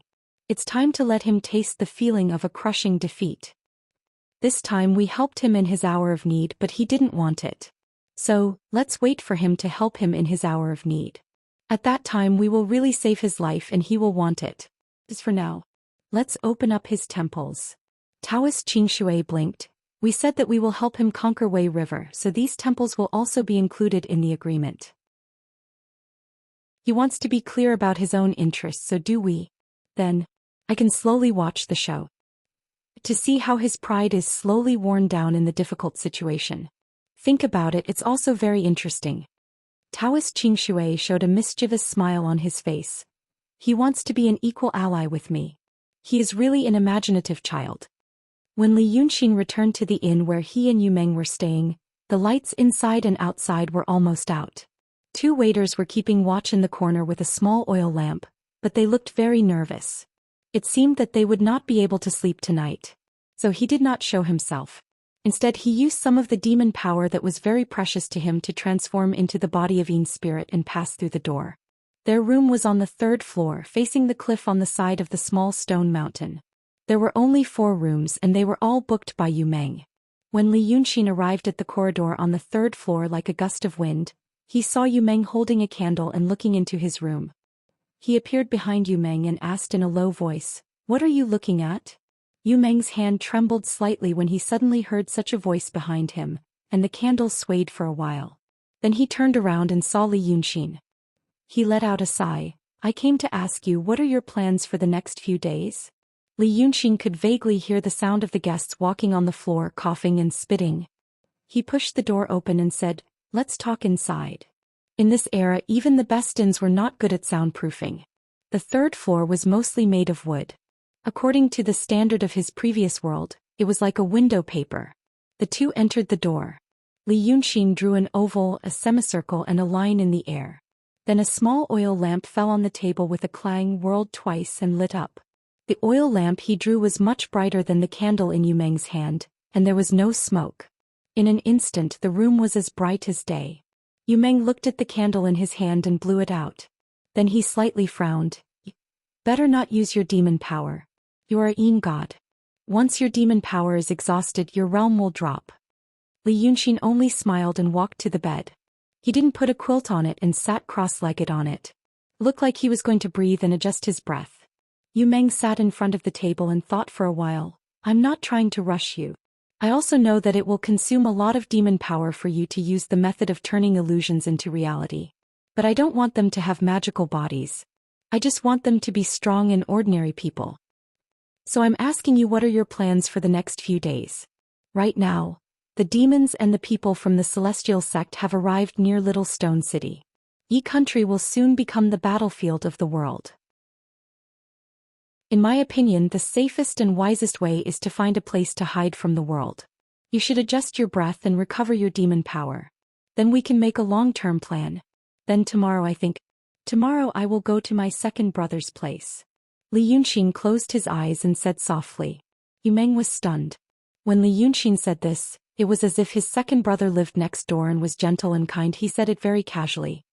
"Why did you change your mind?" He frowned. "You should know your current situation. If you go to see your second brother, what will happen to you? Do you want to send a sheep to the tiger's mouth?" Li Yunxin slightly raised the corner of his mouth, which could be considered as a smile. With his eyes still closed, he said, "Tomorrow I won't be the same today. Maybe I won't be the same today in a few hours." After saying these words that sounded like a riddle, he calmly began to regulate his breathing. Yu Meng thought for a while and stood up. "You said that tomorrow your demon power will recover." "A little," Li Yunxin said. "You thought for a whole night outside, and thought of a way?" Yu Meng sounded a little surprised. In fact, anyone who heard this news would be surprised. A true realm demon who was seriously injured and had almost used up all of his demon power could recover in one night. If he didn't know Li Yunxin, he would think that Li Yunxin had gone crazy. "Yes, I thought of a way," Li Yunxin said lightly, "but my way needs more time, more twists and turns, and is very risky. But tonight someone sent me a good thing." Then he told Yu Meng about the good news, that he could tell her in detail. Yu Meng frowned and thought for a while. "You mean, you rejected it? But now I feel that they will definitely consecrate your Dragon King temple at the Wei River to help you recover your demonic power. So, you gave up on the method you had thought of before and decided to use this more convenient method." "Yes. You can understand it that way. Since you have accepted it now, why did you reject it before?" Li Yunxin smiled. "It's a matter of attitude, of principle. As for accepting it, it's because I'm not a stubborn person." "You can actually say this in such a dignified way." Yu Meng was silent for a while. "Fine. That means this is only your speculation. And based on this speculation, you told me that you will meet your second brother tomorrow. However, he had never thought about what if his conjecture was wrong. For example, the owner of Southern Wuju will take away your Wei River in a fit of anger? It shouldn't be wrong. Li Yunxin shrugged. I think I can guess what she is thinking. You have to let me calm down. I have to use my snow mountain and ocean of qi. If she opens the temple and the power of wish rushes in and hurts my meridians, it will be troublesome. Maybe it was because of the two girls Yu Meng became a little impatient. He frowned. I mean, if you guessed her thoughts wrong, you should have a second plan. Now is not the time to take risks. Li Yunxin suddenly opened his eyes. So Yu Meng stopped talking. He saw a flash of golden light in Li Yunxin's eyes. And at this moment a subtle change happened in the room. It was as if there was an invisible force coming from afar, from the cracks of the window, from the door, and even from under the carpet. Then it merged into Li Yunxin's body. Yu Meng had a feeling. If the Li Yunxin of the past few days was a jar that looked fine on the outside but was actually empty on the inside, then at this time, there were thousands of tiny streams of water converging into this jar. He opened his mouth slightly. Li Yunxin smiled calmly. I have said. I think I understand what she is thinking. She also understands me. Chapter 360. This was the power of hope. The power of hope that came from the Wei River. It was night time, so not many people would go to the temple to worship. But the light opening of Moon Enju might have created some miraculous scene, which reminded people of the Dragon King in the nearby temple. This was done beautifully. What was surprising was that there were very few people cultivating in Moon Enju. But they had done it in such a short time. Even if Li Yunxin built his own temple and opened the light, he might not be able to do it so efficiently. This meant that they had amazing organizational and mobilization abilities. Although the power of hope produced by the unstable beliefs was still very thin, it was a life-saving nectar for Li Yunxin's almost dried-up ocean of qi and snow. The wounds on his body began to slowly close and heal. His muscles became strong and powerful again. His demon power began to circulate in his meridians again. Every time he circulated it, his body would be filled with more vitality. Li Yunxin let out a breath and looked at Yu Meng. He saw him holding a candle and walking out the door, then gently closing the door. So he closed his eyes and flicked his finger. The oil lamp on the table that he drew out of thin air went out. The room became pitch black. Only the sound of Li Yunxin's long and gentle breathing could be heard, like a giant beast that had been hibernating underground for thousands of years. The night passed without incident. At dawn the next day, the people in the city had calmed down a lot. Yesterday the demons killed many people, so people were afraid that they would come again at night. But after a night of fear and trepidation, nothing terrible happened. Therefore, although he still harbored some misgivings about the future, his state of mind was somewhat more stable. The people who had been making a ruckus at the four gates for the night slowly dispersed, and the streets were once again filled with people. But the atmosphere of fear dissipated, followed by the atmosphere of sadness. It pervaded the entire city, making it hard for people to breathe. Yu Meng got up early, went downstairs to ask for some snacks, and then went to knock on Li Yunxin's door. After knocking for a while and no one answered, he pushed the door open. He found that there was no one inside. At this time, a donkey was walking on a mountain road more than 30 kilometers away from Little Rock Canyon. The donkey looked very strange. It had an oval-shaped head, an oval-shaped body for firewood-like legs, and a thread-like tail. His big black eyes were dull, but he could still recognize the way. It looked like it had been drawn by a child. But even though the donkey looked strange, it walked steadily and quickly. It didn't seem to run, but it just walked step by step, and the bushes on both sides of the field moved back. It was even faster than the handsome horse. This was because this strange-looking donkey was very big. How big? If a strong adult man were to lie flat on its back, he would only be able to occupy half of its body. Its body was large, and its four slender legs were even longer. It was at least 20 feet tall, almost as tall as a 3-story wooden building. Even if an elephant were to come, it would only be able to stand under its belly. Now it was walking silently on the road.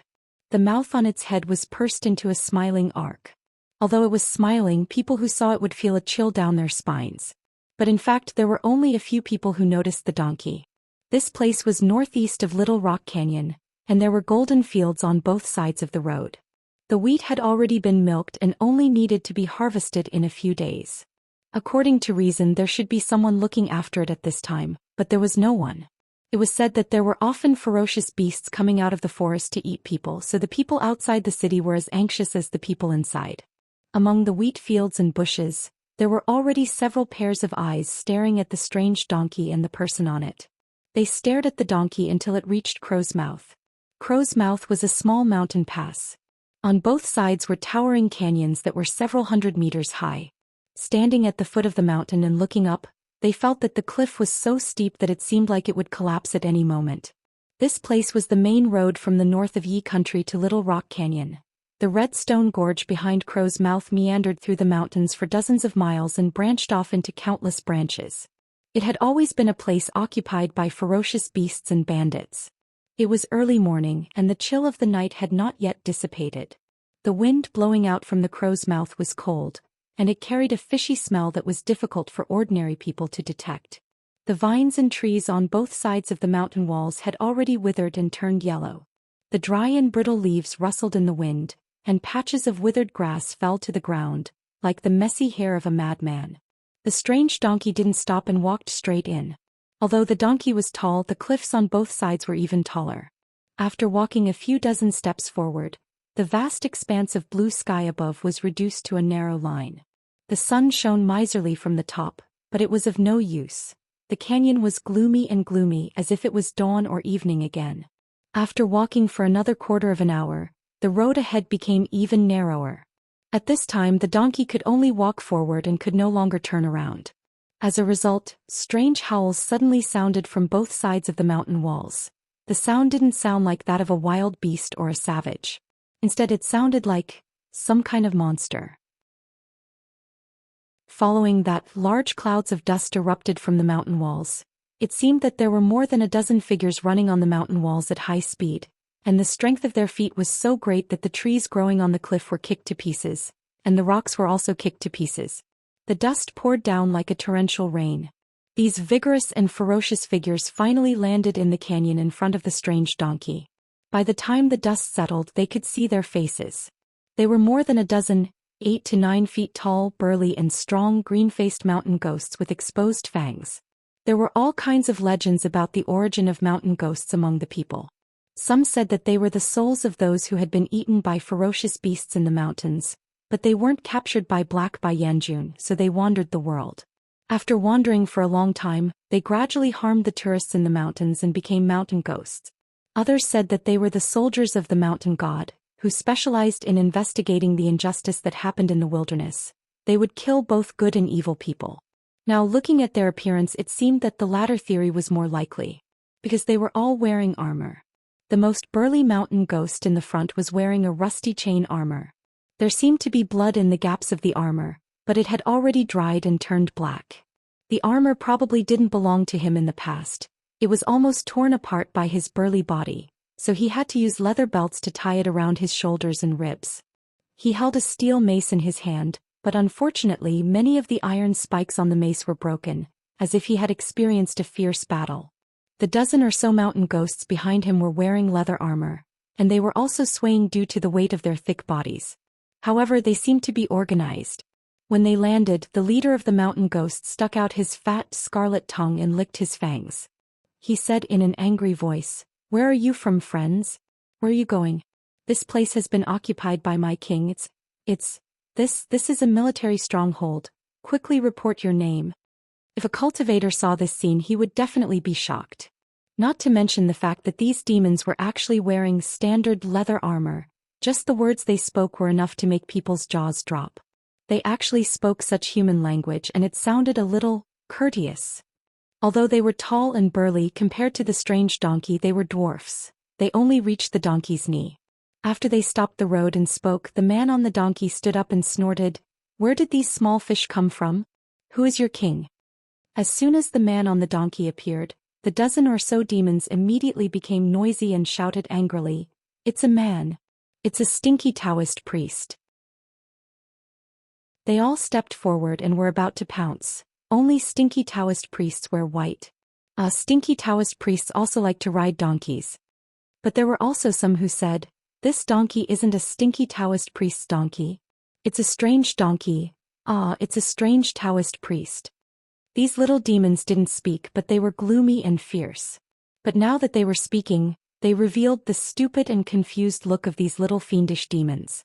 The leader of the mountain ghosts stared at the man on the donkey for a while and was in a daze. It seemed that he had memorized the words he just said. Now that he suddenly saw a man standing on the donkey and not a demon, he was at a loss. When he heard the noise of the little demons behind him, he was anxious and annoyed.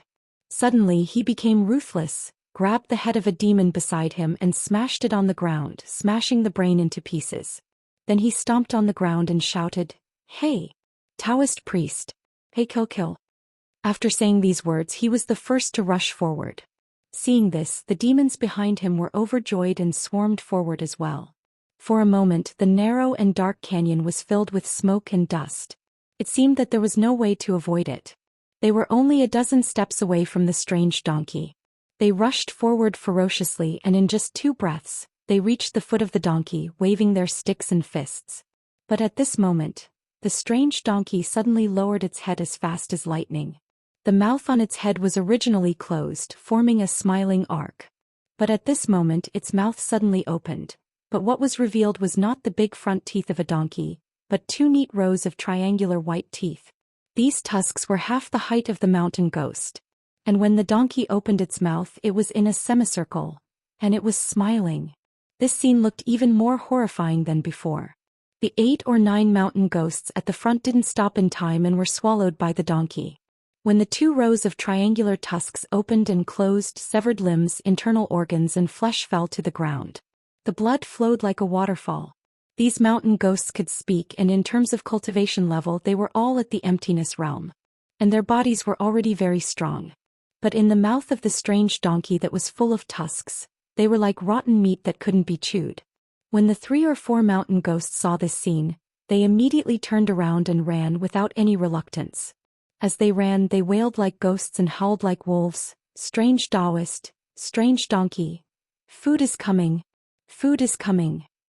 This voice echoed in the narrow and winding valley, startling the birds on both sides of the mountain walls and causing them to fly up in flocks, as if they were a huge dark cloud.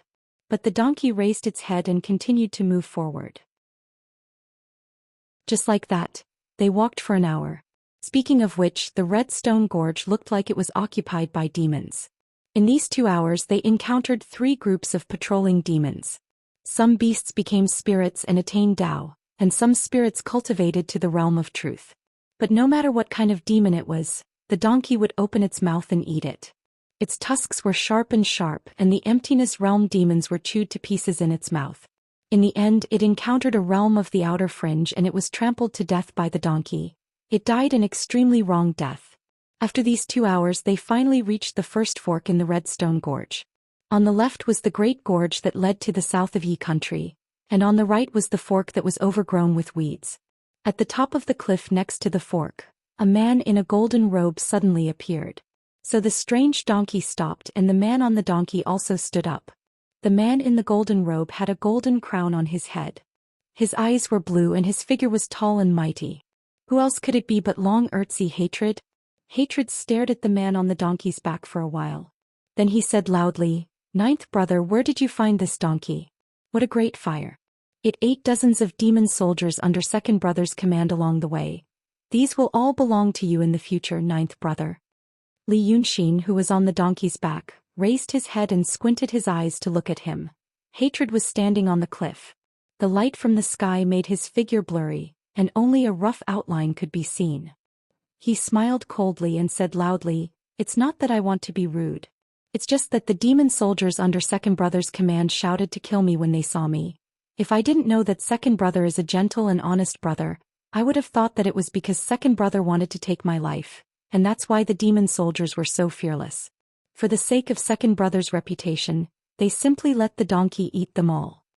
Hatred laughed 3 times and jumped down from the cliff. He landed on a big rock that protruded out of the cliff beside Li Yunxin. This jump was very heavy and the big green rock gave out a dull and heavy thud. The sound seemed to be transmitted to the inside of the mountain.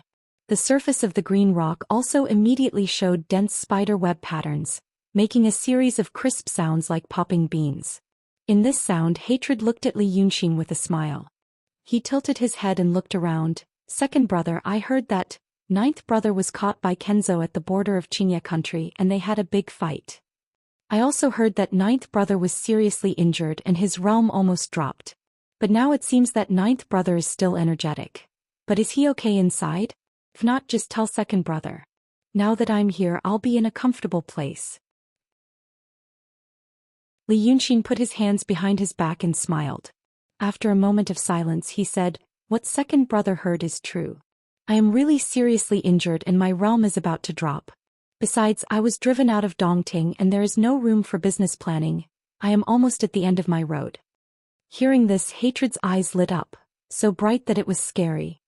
His body leaned forward slightly, like a hungry man smelling the scent of delicious food. He narrowed his eyes and smiled. Really? Chapter 361. Really? Li Yunxin smiled again, but it's all in the past. Fortunately, the true dragon left a treasure for me.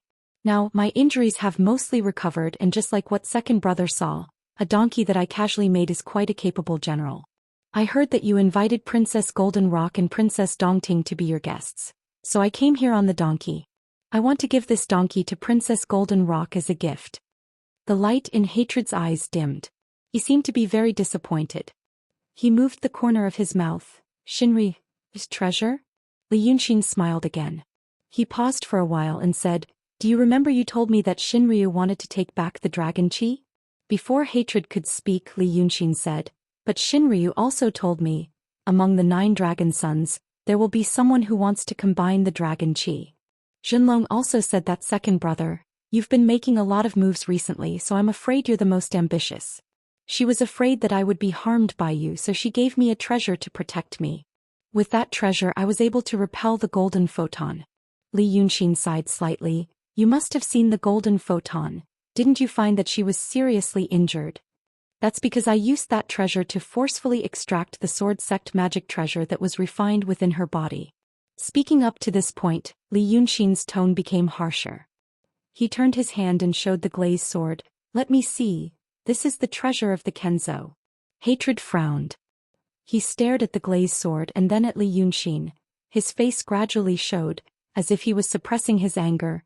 Ninth brother, I heard it clearly. Ninth brother, do you think that I will kill you and steal your dragon soul while you are heavily injured? That's why you said all these things. You brought out the treasures of Shinryu, and rode this strange donkey around my valley to make me think that you're fine? Hatred glared at him angrily. You hurt second brother's feelings too much. Li Yunxin quickly waved his hand and said sincerely, second brother, what are you talking about? Younger brother was injured and second brother was the first to rush over. Isn't that enough to prove that our brotherhood is stronger than gold? In my heart, I have no ill feelings towards second brother at all. However, Hatred still looked at him angrily for a while before shaking his head and sighing, forget it. Let's just forget about it. He stretched out his hand to Li Yunxin and said, come, follow me to the camp so that you can meet your brother Qionyou's messenger. Your eldest brother and the other brothers and sisters are also on their way here. Alas, those stupid Taoist priests on Cloud Mountain. They took advantage of the time when my demon power had not recovered and rushed down to occupy my Tongtian Lake. Now I can only gather the big and small demon kings in Yi country and set up a camp here. When your other brothers and sisters arrive, we will kill our way back to Cloud Mountain. So, Li Yunxin snapped his fingers and jumped on the big green stone that Hatred was standing on. Then the scary donkey he was riding suddenly turned into a green light and disappeared. A piece of talisman floated down from the air and was put into his sleeve. The 2 brothers looked at each other and smiled. Hand in hand, they walked into the depths of the canyon amicably, along with the clouds. Yazi said that he had gathered all the demons in the Yi country. However, Li Yunxin stood on the cloud and could not see anyone. The mountains on both sides of the Red Stone Canyon were undulating, and from time to time revealed towering peaks made up of huge naked red rocks. Some were almost deep into the clouds and some were like long waterfalls. Although it was autumn, the trees on the mountain were yellow and green. But looking at such a vast and magnificent scene, he did not feel desolate at all. He only felt broad-minded and wanted to float to the sky. But he could not see the demon camp that Hatred mentioned. As if seeing his doubt, Hatred laughed. Ninth brother, You have not experienced the war between the demons and Xianmen, so it is normal that you do not know. He moved forward on the cloud and pointed. According to the eyes of the secular people, this is a terrain that is easy to defend and difficult to attack. The Red Stone Canyon is winding in the Manzhou Mountains, and the Manzhou Mountains are not so much mountains but a large raised plateau. These peaks seem to be only 200 or 300 meters high, but together with the plateau below, it is 1,000 meters high. Since the highland is surrounded by precipitous cliffs, the mortal army is able to guard the red stone gorge in the middle of the mountain, and the area above it is a paradise. But ninth brother, you must know that mortals can only run on the ground. Us demons and Yin spirits as well as the cultivators of Xianmen, can all fly. Therefore if the camp is set up on the ground and the enemy comes to suppress us in the air, wouldn't we be at a disadvantage? Because of this, the nest of Xianmen is on the cloud mountain, in the sky. As for us, we are either in the cave or in the pool of water. Or we are underground. At this point hatred suddenly pressed down on the cloud, and the two suddenly plunged into the vast mountains. It was also at this time that Li Yunxin saw a huge bottomless pit on the ground. As the wind whistled in his ears, Li Yunxin suddenly felt that this pit was a bit familiar. As soon as this thought came to his mind, hatred had already rushed down with him. From the sky this pit was not very big. It was about the size of a few big houses and it went straight up and down. But after descending for a while the space below suddenly became bigger. It turned out to be a huge underground cave, covered in darkness on all sides, and he did not know where the end was. Dozens of meters underground was the ground. There was fire on the ground. The fire stretched endlessly, coiling into a circle, very much like the appearance of an army. Previously, when hatred said in the sky that he had gathered the big and small demon kings in the Yi country to form an army, Li Yunxin only thought that it was a group of bandits. After all, he knew the stubborn temperament of the demons. How much prestige and deterrence would he need to have these irascible and stupid fellows under his control? But now, hatred seemed to have really done it. Each flame was a bonfire, and a dozen or so figures were faintly visible around the fire, as well as some tents, bedding and the like. The distance between the bonfires was actually close, and the size of the bonfires was also different. This was because demons were not ordinary people and they were not all the same size. They were not even all with a pair of eyes, 2 arms, a nose and so on. In fact, it was a parade of demons and ghosts. These demons were all different in appearance and clothing. Under the leadership of the big and small demon kings, they gathered together, and the noise almost made the 2 people in the sky somersault. And the smell was not pleasant, very much like a smelly livestock market. Because of their stupid minds and violent tempers, there were often conflicts. Li Yunxin glanced around and saw at least 3 bonfires knocked over by the fighting little demons. Some screamed because of the heat, some clapped their hands and laughed. Some became violent because they were affected, and they could not help but break up and join the battle. After a while there were 3 small disturbances. But the disturbances came quickly, and it seemed to go quickly. In an instant demons of a higher level patrolled over, and they did not ask the reason. They grabbed one and tore it alive. If there was still one who did not obey, they tore another one. This bloody method was more effective than any reason and rules. The group of demons who were fighting with each other earlier immediately burst into laughter and scattered like birds and beasts. Such a scene played out continuously in this vast underground space. Li Yunxin realized that in less than a quarter of an hour, more than a dozen demons died because of this kind of thing. Such a way to die, wouldn't that mean that most of them would die very soon? Hatred seemed to see his doubt again and smiled. Humph, these good-for-nothing fools. There are a lot of them, much more than those stinky Taoist priests. Look here, it's actually just a camp that I've gathered. There are already 1,000 people here. In other places there are 5 more camps like this. He usually said to go to the east. There were fewer fires in the east and it was quieter. There was even a surging underground river which made the sound of water. He and Li Yunxin landed by the water's edge. Looking ahead, they saw that on the flat ground covered with gravel, against the dark background, there stood a magnificent palace with flying eaves. Li Yunxin was a little surprised and knew that this thing should be transformed from some magic weapon. So he gently let out a breath, put his hand into his sleeve and touched the other treasure he hid, Fog-Lock Toad Palace. Walking into someone else's magic weapon was not a wise move. He had to at least leave a way out for himself. This hatred affectionately held his hand, pulling him to the palace, and continued to say, "There are a lot of these fools. But as you can see, there are dozens of people dying in the infighting every day. If they are stationed in one place like a mortal army for a few months, it is possible that most of them will die, or they will not be able to restrain themselves from killing each other. But fortunately we don't need to stay here for long." Cloud Mountain. Hatred stopped on the stairs in front of the palace and turned to look at Li Yunxin. "Ninth brother, do you know about Cloud Mountain?" Li Yunxin tried to pull his hand out slightly. But Hatred's wrist was like an iron hoop, as if he was afraid that he would run away. He smiled. "Second brother, are you talking about the Cloud Mountain that descends once every 500 years will land in your Tongtian Lake?" Hatred laughed. "Good ninth brother, you actually know about it. So it must be because of this that he knew about it. That Cloud Mountain will only stay on the ground for about 10 days. If we want to use these demon soldiers, it will only take about 10 days. During this period of time, as long as they are not all dead and can be used, we don't need to care about them anymore." After saying this, they went up the stairs. When they reached the last step, Li Yunxin saw the inside of the palace. This huge cave was gloomy, like a crescent moon night. But this palace was brightly lit and it was warm. The floor was covered with a scarlet carpet, and the walls were decorated with pictures of gold. Maids and servants walked to and fro in the wide and magnificent hall, which was more magnificent than the palace of a human emperor. But this was very much in line with his second brother's dressing style. Only then did Hatred let go of Li Yunxin's hand and looked at him. "Ninth brother, do you want to take revenge? The hatred of being chased by Daotong and Kenzo?" Li Yunxin's heart jumped slightly.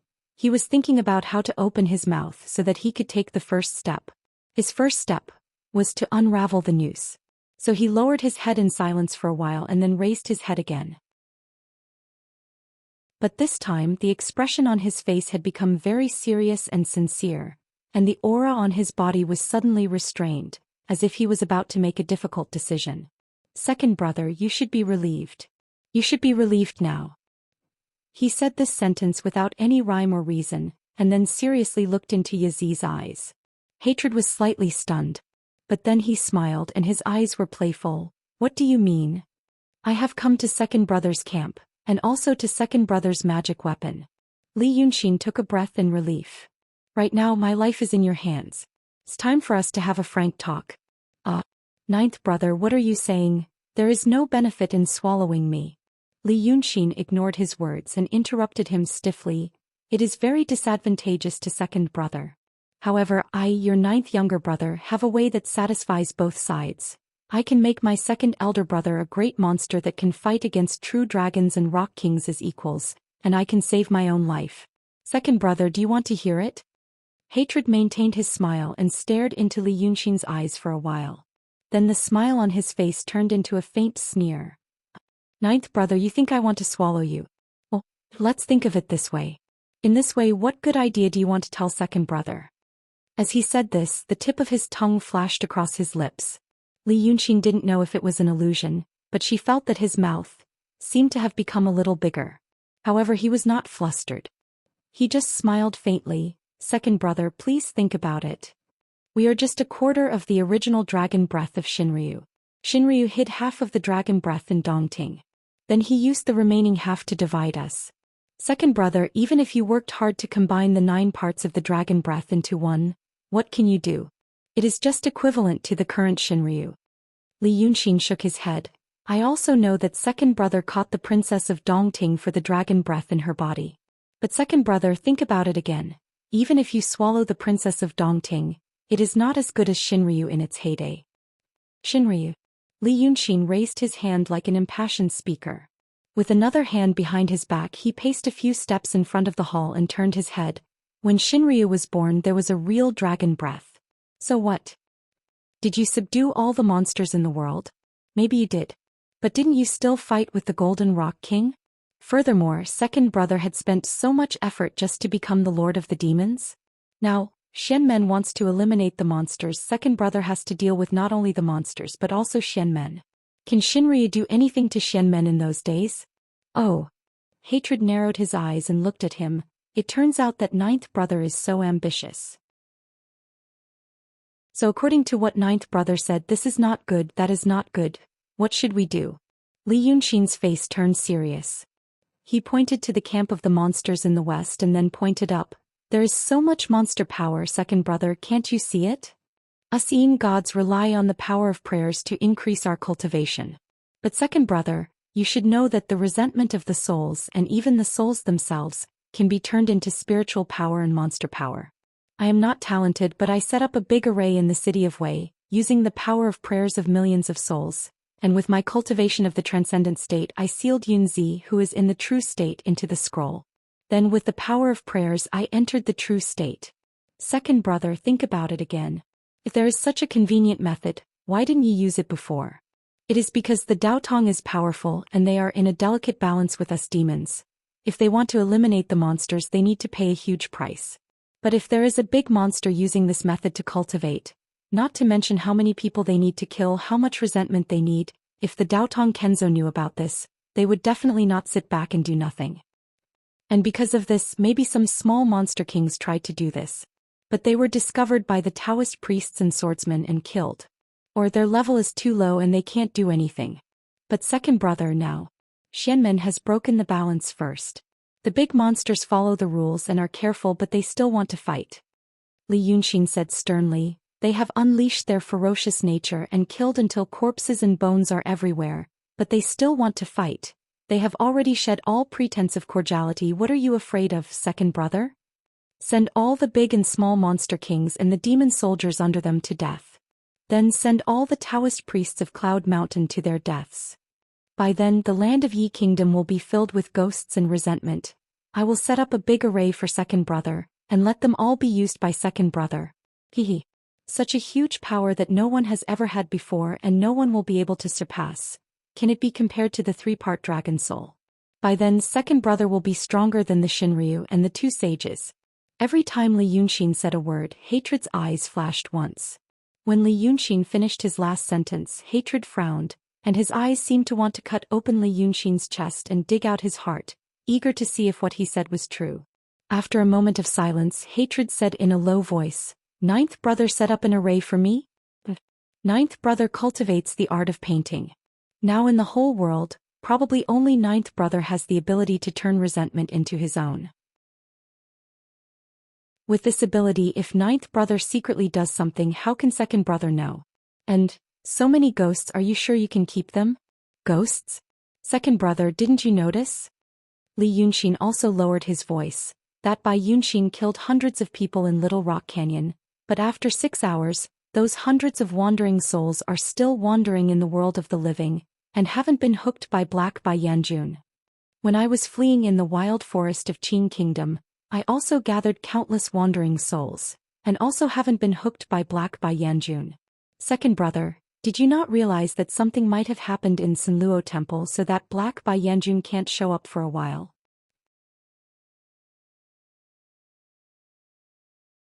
Chapter 362. This is such a great opportunity, but my second brother is still hesitating. Hehe, you should know that we are not the only ones who have thought of this. Li Yunxin looked at him. All the great demons in the world with a bit of brains will have thought of this sooner or later. If someone else gets the first move, I'm afraid my second brother will regret it for thousands of years, even tens of thousands of years.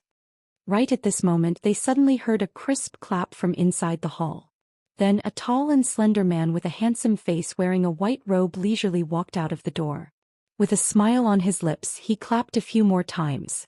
Then he put down his fan and opened it, saying, "What a good thousands of years, even tens of thousands of years. Lord of Tongdun, your good-for-nothing ninth brother sure has a big mouth."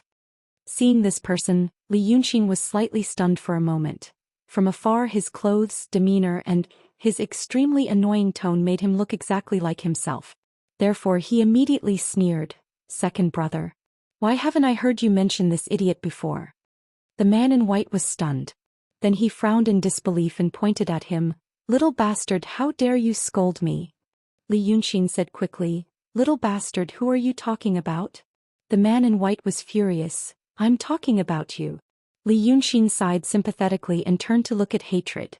Hatred couldn't help but laugh out loud, but he stopped himself. He hurriedly coughed and said, "Ninth brother. This is your big brother's friend." Li Yunxin raised his eyebrows. "So? Yazi coughed again and said with a smile, "Ninth brother. Now that things have come to this, to tell you the truth, I really don't want to swallow you." After saying this, he turned to look at the man in white. "This is Wanderer Bai. He has followed your big brother for 2,000 years. A ghost cultivator at the peak of the realm of truth can't be underestimated. In fact, your big brother and I have already thought of the method you mentioned. This Wanderer Bai is your big brother's envoy." When he said this, Unfettered White snorted disdainfully. He seemed to have just realized that he had fallen into one of Li Yunxin's old tricks. But now that Hatred was talking about serious business, he couldn't curse back. He just closed the fan and stared at Li Yunxin with a gloomy look. Li Yunxin was silent for a moment. Then he smiled and tapped his forehead with his finger. "I see. Good second brother. So, you took Bai Yunxin and Hong Yangzi to lure me into the trap?" "Umph. You idiot!" immediately fell for it. Wanderer Bai finally found an opportunity. He opened his folding fan with a swoosh, put his hands behind his back and took 2 steps forward gracefully. He looked at Li Yunxin out of the corner of his eye, looking like a scholar. "I heard that you're good at strategizing. Now that I've played a little trick, you fell for it obediently. Lord Tongtian, do you really want your 9th brother to participate in our big business?" It seemed that Wanderer Bai's words had poked Li Yunxin's sore spot. Li Yunxin knew he had been tricked, so he wasn't as calm as before. Therefore, when Wanderer Bai said this, Li Yunxin frowned. "Second brother. Second brother, this ghost cultivator insulted me in front of my face. Are you going to sit back and do nothing?" Hatred didn't say anything, but Wanderer Bai immediately laughed out loud. He closed his fan with a swoosh and pointed at Li Yunxin from afar. "Ah, little boy. Now you look like you've been wronged and want to pull the corner of your big brother's clothes. Before I met you, I treated you as a well-matched opponent." Then he turned around and strode into the hall, his clothes fluttering in the wind. "Unfortunately, you're still no match for me. I'm extremely lonely." After he disappeared from the hall, Hatred looked at Li Yunxin again. He saw Li Yunxin turn his head, pucker his lips and stare at the direction where Wanderer Bai had gone. He said with hatred, "Ah, second brother. It doesn't matter if you want to use my formation or swallow my soul. But this ghost cultivator insulted me. He also insulted the dragons and you, second brother, that big brother of yours has an indifferent temperament and likes music." Yazi interrupted his words and smiled faintly, "But he also likes men." Then he patted Li Yunxin's shoulder, turned around and walked into the hall. "Ninth brother, you can't insult the dragons. Even if you do, it's not the dragons who are insulted. You have to know this. Your other brothers and sisters aren't as easy to talk to as second brother. Hong Yangzi and Bai Yunxin are both in the side hall. If you want to see them, go and see them." Then Hatred disappeared behind the huge golden screen, which was carved with the picture of Shinryu subduing a group of demons. Li Yunxin stood silently in front of the hall for a while. The hatred on his face had disappeared and he was now calm. "Interesting." Then he laughed in a low voice. He seemed to be suppressing his original intention to laugh out loud, so his shoulders trembled slightly. "I like smart people the most. I thought he was a smart person." Wanderer Bai shook his head and smiled, then sighed slightly in self-pity. "Unfortunately, there are always more stupid people in this world. Lord Tongnan, since we've already found the Guanyin crypt, why do we need to bring him along?" He was talking in a big room. But in fact it was like a hole. In the middle of the magnificent hall, there was an astonishingly big white jade bed, decorated with jewel curtains and gold and silver tassels. At this moment Wanderer Bai was reclining on the big bed, looking casual and relaxed. On the contrary, with one hand behind his back, Lord Tongtian, who was slowly pacing on the thick carpet in the room, looked like a guest. Hatred thought for a while, then shook his head. "Young Master Bai, my 9th brother is not a simple person. Did you see him lose his temper just now? He's not that easy to get angry. Maybe at other times, but at this critical moment which he thinks is between life and death." "Of course I know that." Wanderer Bai smiled faintly. "Your 9th brother was surprised by my wisdom, and knew that he had fallen into a trap. Therefore he suddenly felt alarmed, thinking that he had met a strong opponent. So he immediately pretended to be surprised and angry so that we would look down on him. This kind of method is useless against this unaffiliated cultivator. I also know that he will make some moves soon. But I'm not in a hurry. After all, he still needs some time to compete with Xianmen. These days. I'll play with him. He thought for a while, then suddenly smiled. Actually, your ninth brother's appearance is not bad. Hatred smiled bitterly. Young Master Bai's tone is also my ninth brother's tone. No wonder I felt close to him when I first saw him. Hearing this, Wanderer Bai suddenly smiled charmingly, squinting at him. Pose. Does Lord Tongtian feel close to me? Then should Lord Tongtian really get close to me? Hatred coughed deeply, then said seriously, Young Master Bai, don't joke like this. My big brother won't like it. Let's get down to business. Before my ninth brother arrived, you and my big brother doubted my sincerity. Now that my ninth brother is here, you should know that I won't waver on Shinryu's side. Then you should tell me the key to this Guanyun cave. Otherwise, just like what I said to my ninth brother, how would I know whether you'll use me and then throw me aside? Wanderer Bai laughed. Lord Tongtian also has the heroic spirit of a straightforward person. Never mind. Young Dragon Master should be here soon. I'll tell you in advance. Nowadays, those ignorant secular people also talk about feng shui and earth qi. But Lord Tongtian, do you know when this theory of feng shui and earth qi started? Wanderer Bai got up from the big bed, reaching out his hand to the back of his head. His combed black hair scattered wildly. He walked a few steps on the ground barefoot, then went to the short table beside the bed and took a silver pot with golden threads. He lifted it up high and poured the fine wine into his mouth. His loose inner robe became even looser, revealing his well-proportioned chest. Hatred frowned slightly, moving his gaze away from his chest. Young Master Bai said it started 2,000 years ago. At that time you were still a cultivator of the Daotong school. The method you practiced focused on the spiritual energy of the mountains and rivers. Then you discovered feng shui and earth qi by chance, but it couldn't be accepted by the Daotong school. Thus you couldn't advance in your cultivation and died of depression. But my big brother saved you and you became a ghost cultivator. Yes, that's right. Wanderer Bai swallowed the fine wine and let out a long breath. He seemed to be a little drunk. Then he looked at Hatred with blurred eyes. Since 2,000 years ago there have been all kinds of caves and feng shui in this world. The big cave we're in now is the Guanyun cave I mentioned. The reason why it's called this is because in terms of feng shui, the function of this cave is similar to the Guanyuan point in our body. The Guanyuan point in the body consolidates vitality and gathers demonic energy. And this Guanyun cave with my feng shui method can similarly consolidate vitality and gather demonic energy. He smiled proudly. Lord Tongtian knows that the painting path your ninth brother practiced can be used to set up a formation to gather the resentment of souls.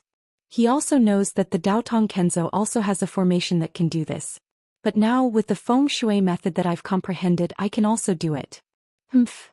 Those idiots 2,000 years ago called my method a crooked one. But now he stared straight at Hatred, revealing an evil smile. Now I'll use my method to refine the souls of those stinky Taoists into demonic energy. Young Dragon Lord takes 70% and Lord Tongtian takes 30%. Both of them can become great demons that can roam the world. As for me, I'll avenge my past. It's not in vain for my 2,000 years of obsession. He laughed wildly. Hatred also laughed along with him. Then he said, I've deduced what young Master Bai said. But how does your feng shui method work? I want to know this. Wanderer Bai immediately stopped laughing and his face changed. He was tall and slender with regular facial features. But once Yazi asked about this, the mouth, ears, eyes and nose on his face immediately twisted into a ball, turning into a horrible ghost face. He suddenly stretched out his neck and sent his ghost face to Yazi's face like a soft noodle, and stared at Yazi's face from left to right. A sharp voice came from his mouth that had become a black hole. Feng shui method. Why does Lord Tongtian ask this? Why does he ask this? Is it because he wants to steal my method? His voice suddenly rose a notch. Don't believe me. Don't believe me. You don't believe me.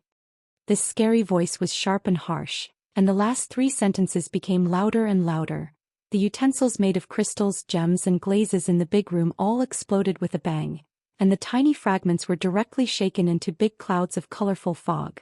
However, it seemed that it wasn't the first time for Hatred to see him like this. He sighed and took a step back. Since young Master Bai doesn't want to say it, let's not talk about it for now. You calm down first, I still have something to do. After saying this, he turned around and walked out of the room. Unexpectedly, Wanderer Bai's arms suddenly became long, like two ropes pouncing over and entangling Hatred's body. Lord Tongan, where are you going? Lord Tongan, don't you want to be close to me?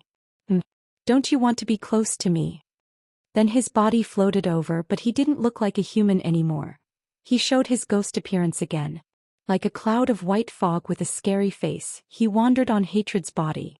His black hole-like mouth made a whimpering sound and no one knew what he was saying. Hatred stood in front of the door and slightly closed his eyes for a while. Then he let out a long breath and opened his eyes again. He said in a low voice, "Young Master Bai is drunk." As soon as he said this, his body shook. Wandering Cultivator Bai, who had revealed his true body, was immediately shaken into countless wisps of white smoke, which quickly gathered on the big bed. He had regained the appearance of an elegant young master dressed in white from before. He just frowned and stared at Hatred. Hatred snorted again and strode out of the door. At this moment, Li Yunxin was trying to throw a white jade cup out of the window. Looking out from the window of the palace, it was all dark. The sunlight coming in from the hole was insignificant, only equal to the light of the crescent moon.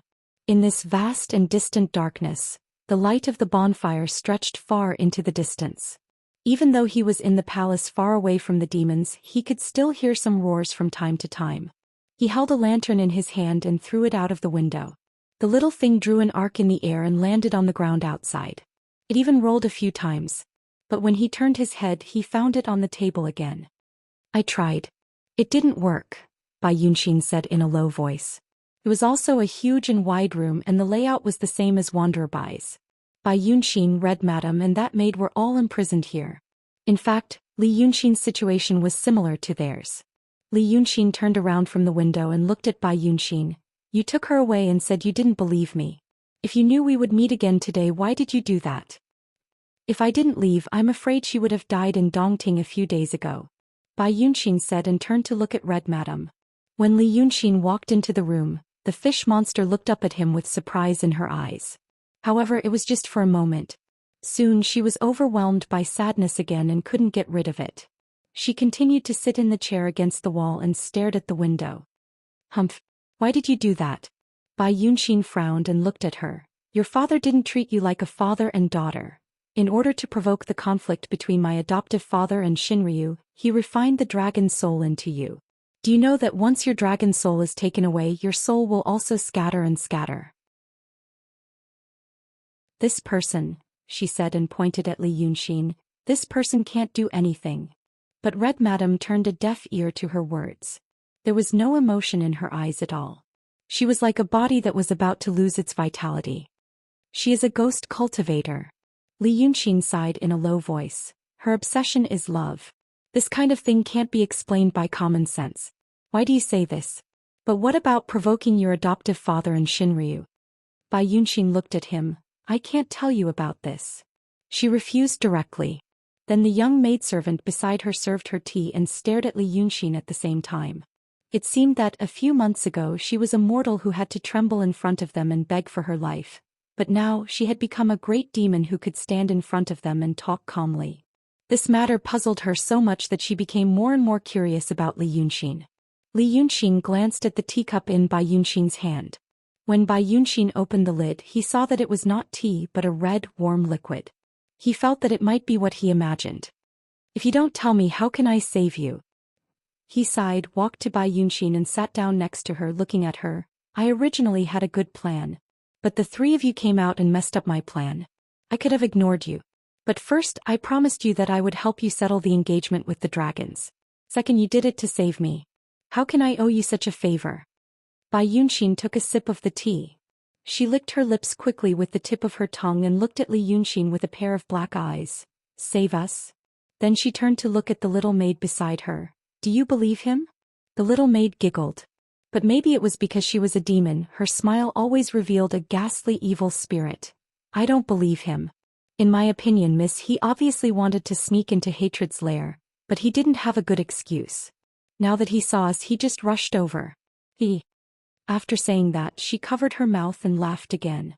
At this time, Li Yunxin knew where the evil spirit in her smile came from. When she smiled, she showed her sharp fangs in her mouth. Coupled with her cute appearance, it was very strange. Bai Yunxin smiled as well. That's right. That fish spirit on the way here found out about you and made a fuss to find you. First, I found her annoying. Second, I didn't know where to go. Third, I was afraid that she would really kill herself and waste the dragon soul. So I came here to have a look. As for whether hatred deliberately revealed it to her, or whether hatred set this trap for her, I don't care. Although I have wandered in this world for thousands of years, as long as my adoptive father doesn't show up, no one dares to do anything to me. If you want to save her, you might as well save her. After she said this, the little maid beside her became anxious. Miss, you lost your mind. Obviously also. Bai Yunxin suddenly turned her head and stared at her. Shut up. But the maid didn't listen. Like a gust of wind, she ran behind Li Yunxin to look at her miss, grabbed Li Yunxin's shoulder to cover herself and only showed half of her face. Let me tell you, if you want to save that fish spirit, you have to save my miss. My miss is not. Little hussy, how dare you? Bai Yunxin seemed to be angry and became angry. She waved her sleeve and a white feather shadow appeared in the air. Li Yunxin had seen the power of this shadow. When he was plotting against the 9th young master, he lured Bai Yunxin here. At that time, when this monster waved her sleeve, half of the houses on the street were destroyed by her and many people died. Now, seeing that she used this trick in the house, Li Yunxin immediately raised his hand to block. The scales on his right arm were closed and there was a metallic light. Then there was a buzzing sound. It was as if countless steel knives were chopping down on an incomparably hard iron plate, causing the floor of the room to tremble. Li Yunxin's right arm immediately exploded with a large amount of sparks. Seeing that her attack didn't hit, Bai Yunxin became angry. She immediately stood up from the chair and shouted, Well, I haven't fought with you for a long time. Now let me see what you are really capable of. After saying that, 2 beams of dazzling white profound light suddenly lit up behind her. A pair of dazzling white wings could be vaguely seen in the middle of the 2 streaks of light. Between the feathers of the wings, there were specks of white light falling down. If Li Yunxin didn't feel the vigorous and violent monster power contained in the wings, he would really think that the scene was holy and beautiful, like a dream or a fantasy. However, the maid behind Li Yunxin wasn't afraid at all when she showed such a terrible and terrifying aura. She spoke very fast. While hiding behind Li Yunxin, who also stood up, she said like a popcorn, Listen to me, my miss didn't do it just for the fish monster. When the fish monster asked her to come, she immediately agreed and told me that no matter what, she had to take a look. I've been with her for so long and I've never seen her take a look for someone else. She told you to ignore her and save her because you will be in danger if you save 3 people. But if you don't save my miss, you're the biggest bastard in the world.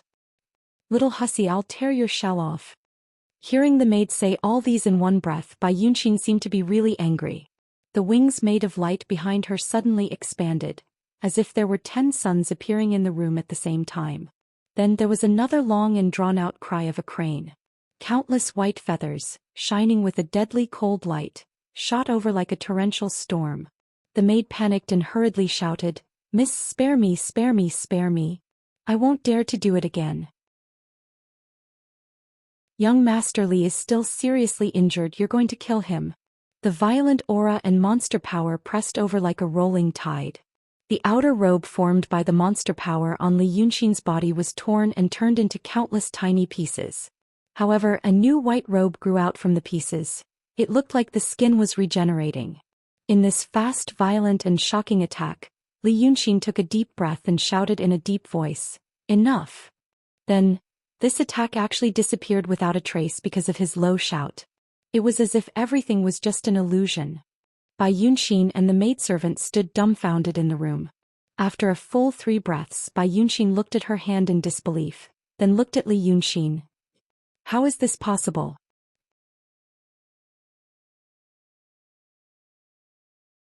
Chapter 363. Li Yunxin panted heavily twice and took another step back. He seemed to be exhausted.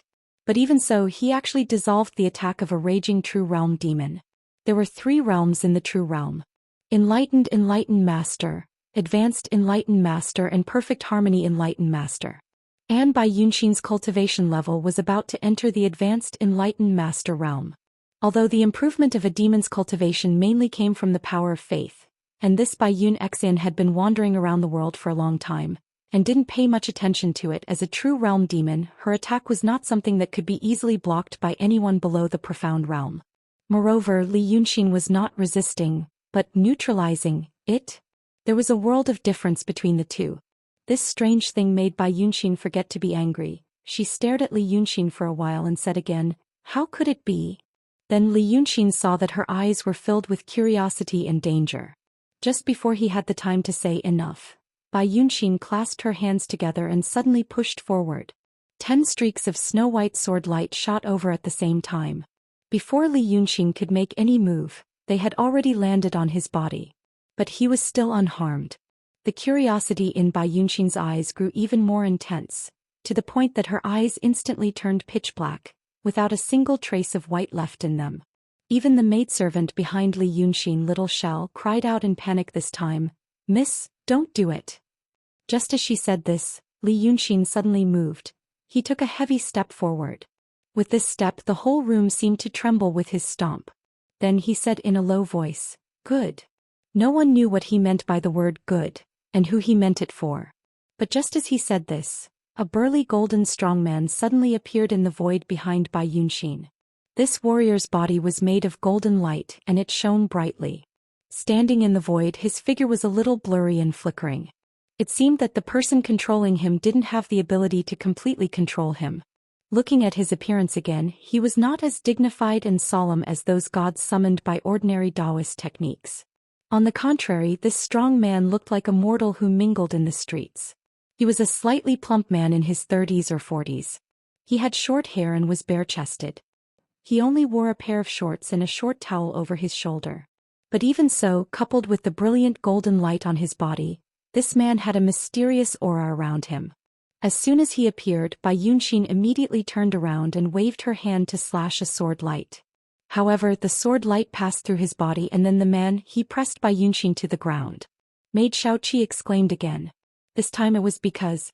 How was this possible? Looking at Xianxia, she was a great demon of the true state. She had roamed the world for so long, but when had she ever been pressed to the ground by anyone? She was stunned for a moment and then countless rays of light burst out of her body. It was unknown whether it was sword energy, flying feathers, or some kind of innate magical power. In short, she seemed to have used all her abilities to break the golden-bodied god who was pressing on her shoulder. But she didn't expect that the short towel on the god's shoulder was also a powerful magical weapon. The burly man muttered something and even raised his head to look at Xianxia. Then Xianxia shouted in a low voice, "Good." The god raised his hand and removed the towel from his shoulder. Then he pressed the golden towel on Xianxia's body. The various divine powers of this true realm great fiendish demon instantly disappeared without a trace. The maid was so shocked that she couldn't say a word. Even Red Madame, who looked like a wooden statue, slightly opened her eyes and looked at Xianxia on the ground. At this time, Xianxia walked over and squatted down beside Xianxia. He leaned over and whispered in her ear, "Stop it." His voice was calm and powerful. Then he thought for a moment and said to Xianxia, who was staring at him, "I can only use the restriction in this room for 15 minutes. If you continue to make trouble after this time, hatred and wander by will know. My injury hasn't recovered yet. Do you really want me to die here?" The two of them looked at each other for a few seconds.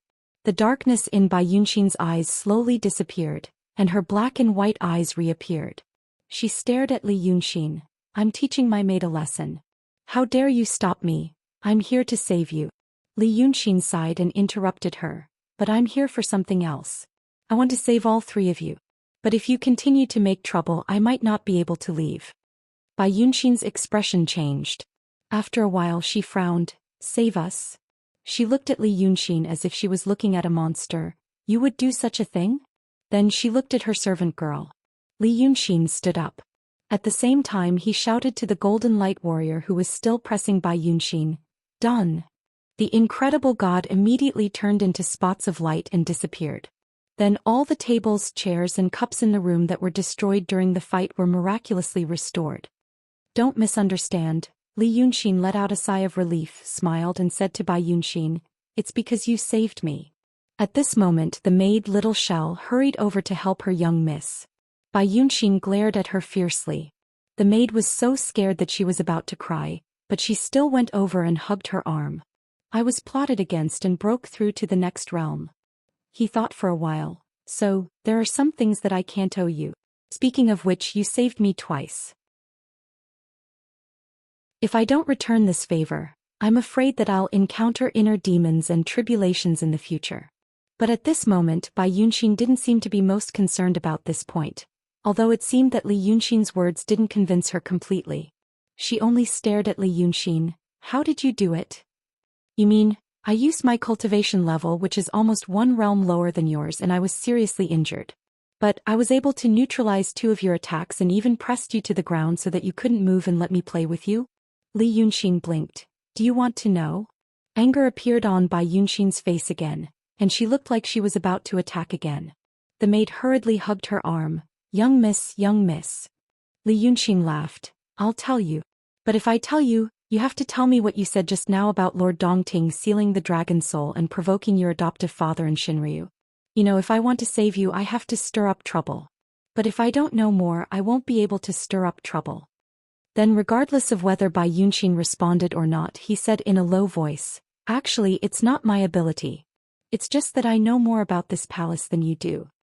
The maid's eyes widened. You've been here before? It's my first time here.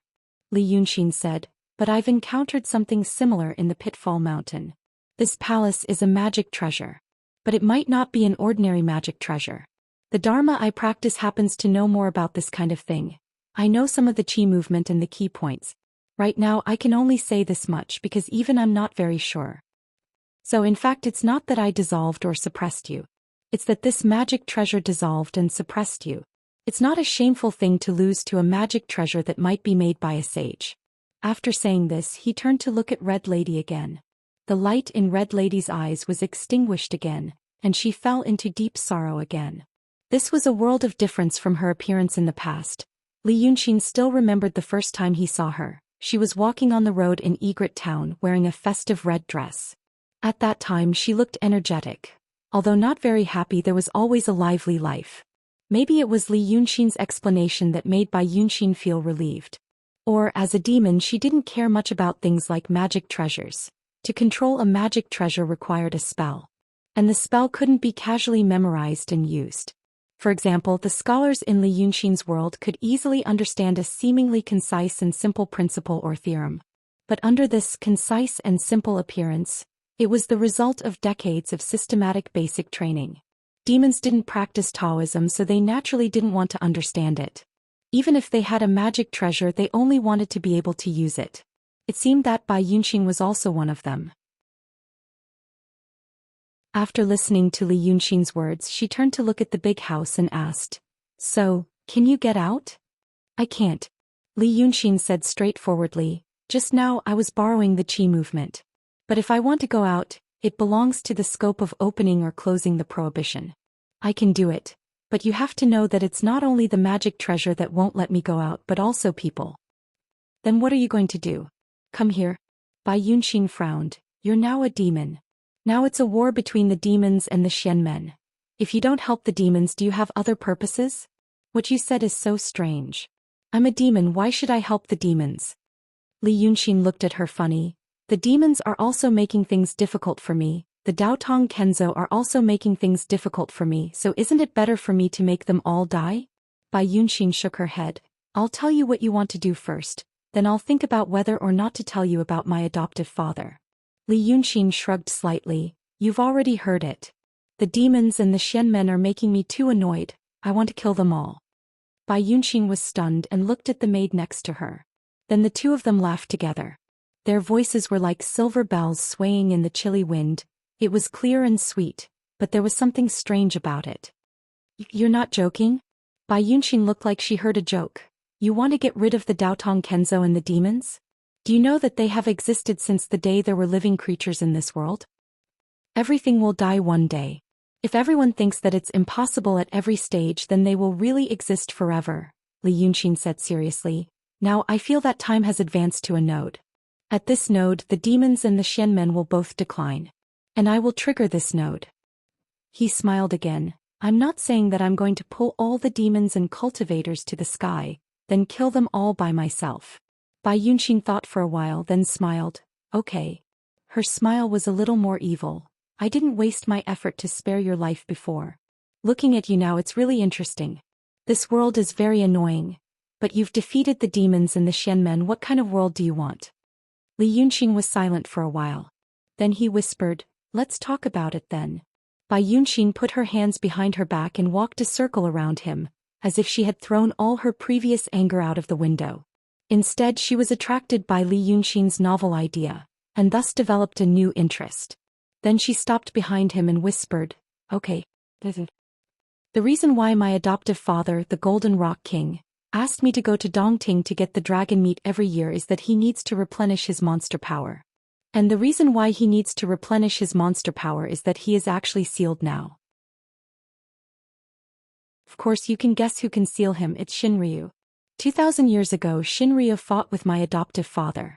The story of one scale 3 feathers is well known in the world. But what you don't know is that after the battle 2,000 years ago, Xinryu also sealed him. Everyone in the world knows that Xinryu melted half of his soul and sealed him in Dongting 2,000 years ago. And now you also know that the Lord Dongting sealed himself in the lake for 2,000 years in order to protect the dragon soul. But do you know why Xinryu did that? Li Yunxin frowned. After thinking for half an hour, he whispered 2 words, the eye of the circle. The eye of the circle. At this time, Bai Yunxin no longer had the ruthlessness of the demons. Her voice seemed solemn and calm. Yes, the eye of the circle. The eye of the circle was built with half of Xinryu's dragon soul and half of the personal ability of the supreme realm. And you have to know that Xinryu divided half of the dragon soul and kept the other half. Then he turned the other half into 9 sons, so the current Xinryu only has a quarter of the personal ability of the past, but he is still in the supreme realm. Then you can imagine how strong Xinryu was in the past. Bai Yunxin slowly turned in front of him and looked at him, and you can imagine how strong the Golden Rock King was to be able to fight with Xinryu. Li Yunxin took a deep breath. It's hard to imagine. Then, the so-called disaster that Xinryu encountered 2,000 years ago was not a disaster. But to seal the Golden Rock King? Wasn't my adoptive father a disaster? Bai Yunxin sneered. For Xinryu, who wanted to be the ruler of all the demons in the world, as long as my adoptive father was there, her position would not be stable. In the mortal kingdom, a dynasty will not have 2 monarchs. Is the dragon dynasty enough? Take another guess. What does the so-called art saint's demonization have to do with this matter? This time, Li Yunxin only thought for 3 breaths. If I guess according to the conditions you gave me, the Golden Rock King is so strong Xinryu would not be able to seal him. And on the side of Xianmen, there used to be 2 sages and the Golden Rock King. But 2,000 years ago Xianmen had 1 more sage and the demons had 1 more Xinryu. Moreover, both Xinryu and the Golden Rock King were unbelievably strong. If I was from Xianmen, I would definitely provoke the 2 demon kings to fight to the death. Xinryu wanted to seal the Golden Rock King. Then the sages would be more than happy to help. In this way, Xinryu would be the ruler of all the demons in the world and Xianmen would get rid of a big problem. Isn't it a win-win situation? But your adoptive father is unlucky. Li Yunxin's eyes were filled with joy as he said this. It seemed that all conspiracies and schemes would arouse his interest. Thus, his voice became even more excited.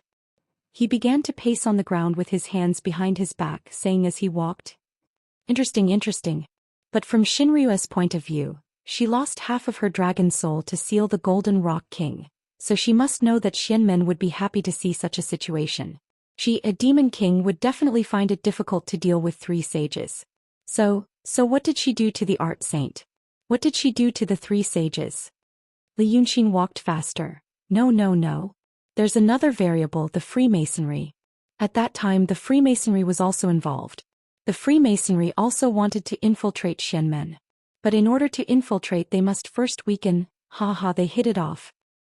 2,000 years ago, the 3 sages provoked Xinryu and the Golden Rock King to weaken each other. And 1,000 years ago, Xinryu was prepared and provoked the 3 sages of Xianmen to weaken each other. It wasn't that easy, it was Xianmen after all. But in the dark, the Freemasonry added fuel to the fire. So 1,000 years of war broke out. The two sages thought that the art saint was possessed by the devil and Xian men really fought among themselves. And then, the two sages also fell into the Freemasonry's trap. Ha! Li Yunxin stopped abruptly and stared straight at Bai Yunxin. There was still a hint of madness in her eyes. Scheming against each other. Interlocking. In the end, all three of them will be injured and the third party will benefit from it. Am I right? Bai Yunxin was stunned for a while. How did you think of so much? Li Yunxin laughed out loud. I see. Ha, I hate that I wasn't born in that era. It's truly a turbulent and treacherous situation. But soon he shook his head. No. That was just the beginning, the foreshadowing. Now it's much more dangerous than that. So little girl, do you see it? He stared at Bai Yunxin. It's time. 2,000 years of foreshadowing and now it's time. What I'm going to do now is what those top beings in the world didn't finish. Humph. Lunatic. Bai Yunxin snorted coldly. And then, Li Yunxin looked at her unsatisfied. Go on, I want to know what else is going to happen. And then, Bai Yunxin seemed to be happy to see Li Yunxin's madness, which made him more interesting. So she thought for a while and sneered. And then, that Dongting. The vast Dongting is only the eye of the formation, so what does the whole formation look like? How big is it? Speaking of this, she paused. It's as big as half of the world. In the past 2,000 years, the human dynasties in the central area of the Midland have barely changed, and the territories between countries have barely changed. Why did Dao Tong and Kenzo spend so much effort to ensure this? That's because these human dynasties and countries form this entire formation. Humph. Using mountains and rivers as the formation is nothing. The real formation is using the whole world as the formation. Bai Yunxin sneered again. I know that Wanderer Bai. He claimed that he discovered some geomancy and earth qi that suddenly appeared 2,000 years ago. He also said that the Taoist school of Taoism refused to recognize it. That Taoist school of Taoism even recognized the art saint and her painting school. Why didn't they recognize him? Because the geomancy and earth qi he mentioned all originated from the formation that sealed my adoptive father in the world. This formation was created by the three saints and the Shinryu. Who dares to touch it? Once his geomancy and earth qi method is spread all over the world, it will be like termites eating a dam. One day this formation will collapse. Speaking of this, Li Yunxin didn't interrupt. He just frowned slightly as if he was thinking about something difficult to think about. After thinking for a while he said, You mentioned the inhibition that sealed the Lord Dongting in Dongting. Now hearing what you said, the inhibition of Dongting is like a miniature version of the formation of the world, but it's not the soul of the Shinryu but half of the soul of Chiwen. He pondered for a while. The Lord Dongting also told me that to unlock the inhibition of Dongting, the dragon chi of Chiwen can do it. So the formation of the world you mentioned also needs the soul of the Shinryu to unlock it? Yes. Bai Yunxin said solemnly. If the dragon soul as the eye of the formation is taken away, this formation can still run for a few days. However, once the dragon soul is given to my adoptive father, his inhibition will be unlocked immediately. Before, my adoptive father asked me to go to Dongting to get the flood dragon meat every year because there is a little dragon chi in the meat. With this method, after thousands of years, I can probably break the formation. When I go to get the flood dragon meat, Shinryu knows it, Dao Tong and Kenzo also know it. But since they know why they have been acquiescing, I can't figure it out. What about you? Li Yunxin frowned. I also can't figure it out. There is too little information. He glanced at Red Lady again. Then your adoptive father suddenly asked you to come to get the dragon soul. Before, the people of Langya Cave Paradise also came to get the dragon soul. Why? Red Madam smiled and said, because he said that another calamity is coming for the world. He can't wait any longer. He also said that I can just come to get the dragon soul. Shinryu will not really stop me, Dao Tong and Kenzo will not really stop me. He also said, the appointed day with that person is coming. Li Yunxin frowned sensitively. Who? I don't know. Bai Yunxin snorted. But I don't want to give the dragon soul to him now. She also turned to look at Red Lady. I think this fish spirit is interesting. I haven't had enough fun yet. Besides, I don't want to marry any dragons. Well, I promised you this. Li Yunxin said, since I promised you, I will do it. At this time, a voice suddenly came from outside the door. How arrogant you are. You are just in the true state and you are injured. How can you guarantee that? Wanderer Bai suddenly opened the door and walked in, fanning himself.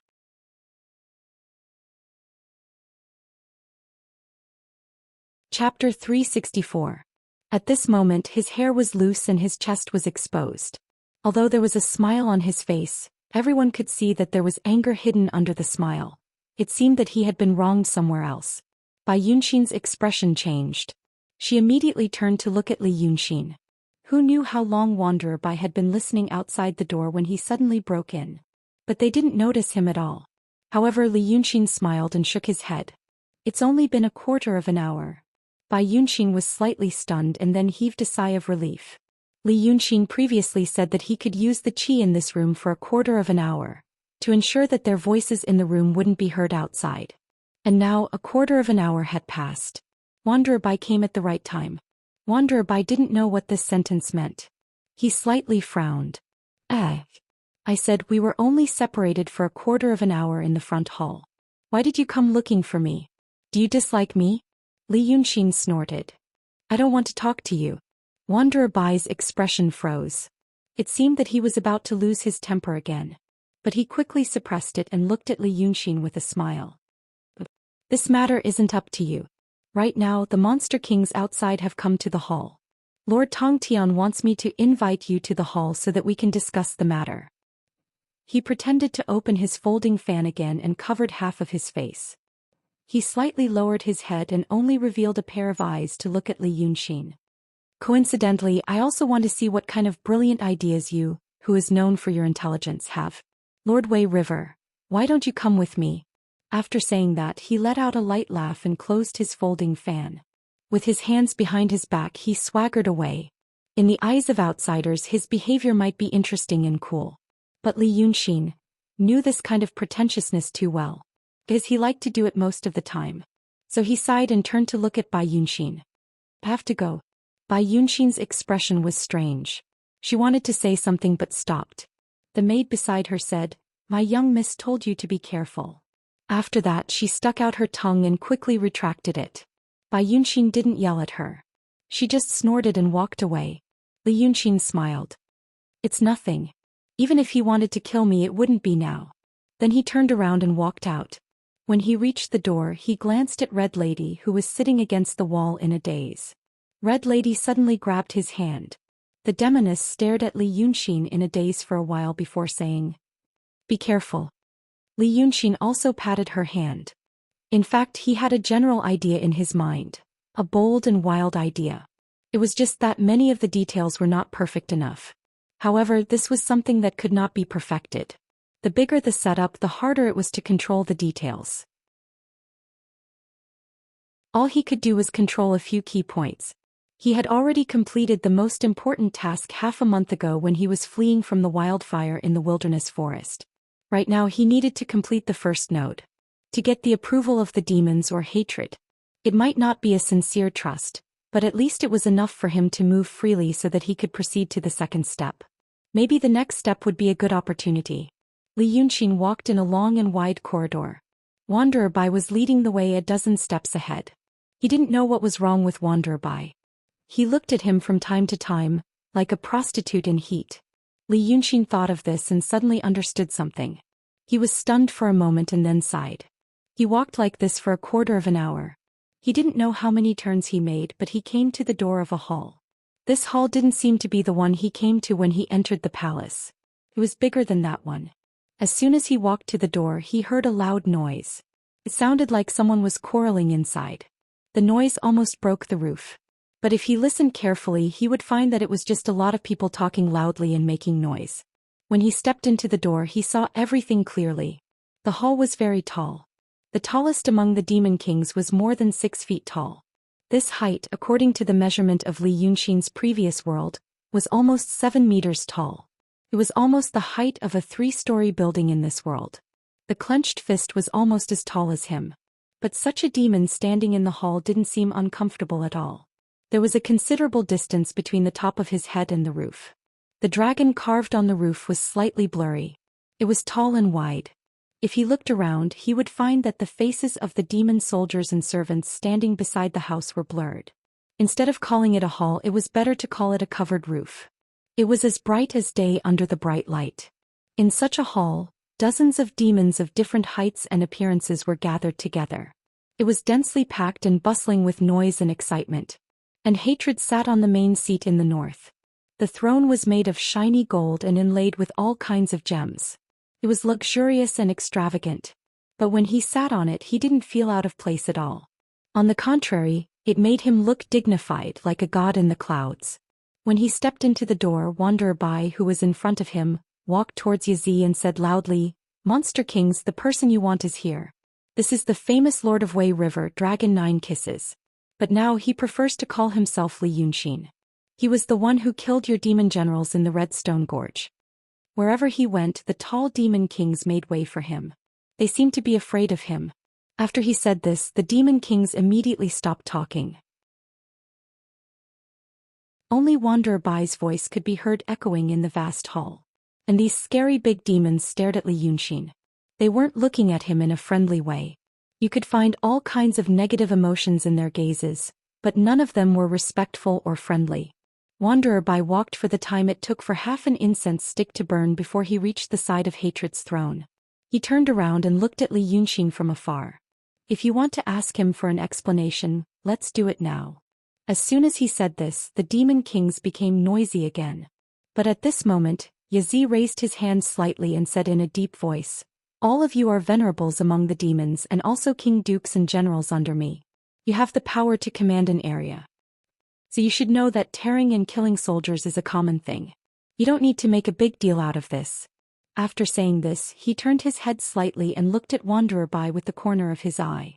"Young Master Bai, we need to talk business now. Let's not talk about personal grudges for now."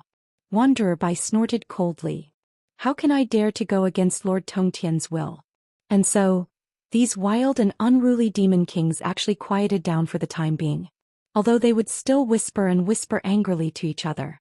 But considering their cruel nature and the fact that King Generals was actually just a title and didn't have a close relationship with them, it could be seen that Hatred's reputation was quite prominent among the demons of this country. Then Hatred nodded slightly to Li Yunxin. "Ninth brother, I called you here to discuss the matter you mentioned before." Hatred paused and waved his hand. The heavy door behind Li Yunxin closed.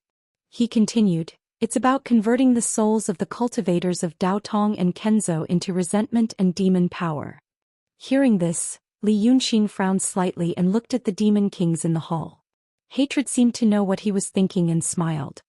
"What? Ninth brother, do you think that only your big brother and I can enjoy such a good thing?" Then he shook his head and stood up, raising his hands slightly. "All the great demons here have followed me for a long time. These friends can't be sacrificed so casually. If your big brother and I can enjoy the benefits, you and your other brothers and sisters will naturally benefit as well. The demon kings will also benefit from this." Hearing these words, the crowd of demons immediately became noisy, shouting and cheering together as if victory was right in front of them. At this moment, Wanderer Bai spoke again. His voice was soft but sharp, like a venomous snake slithering in the crowd.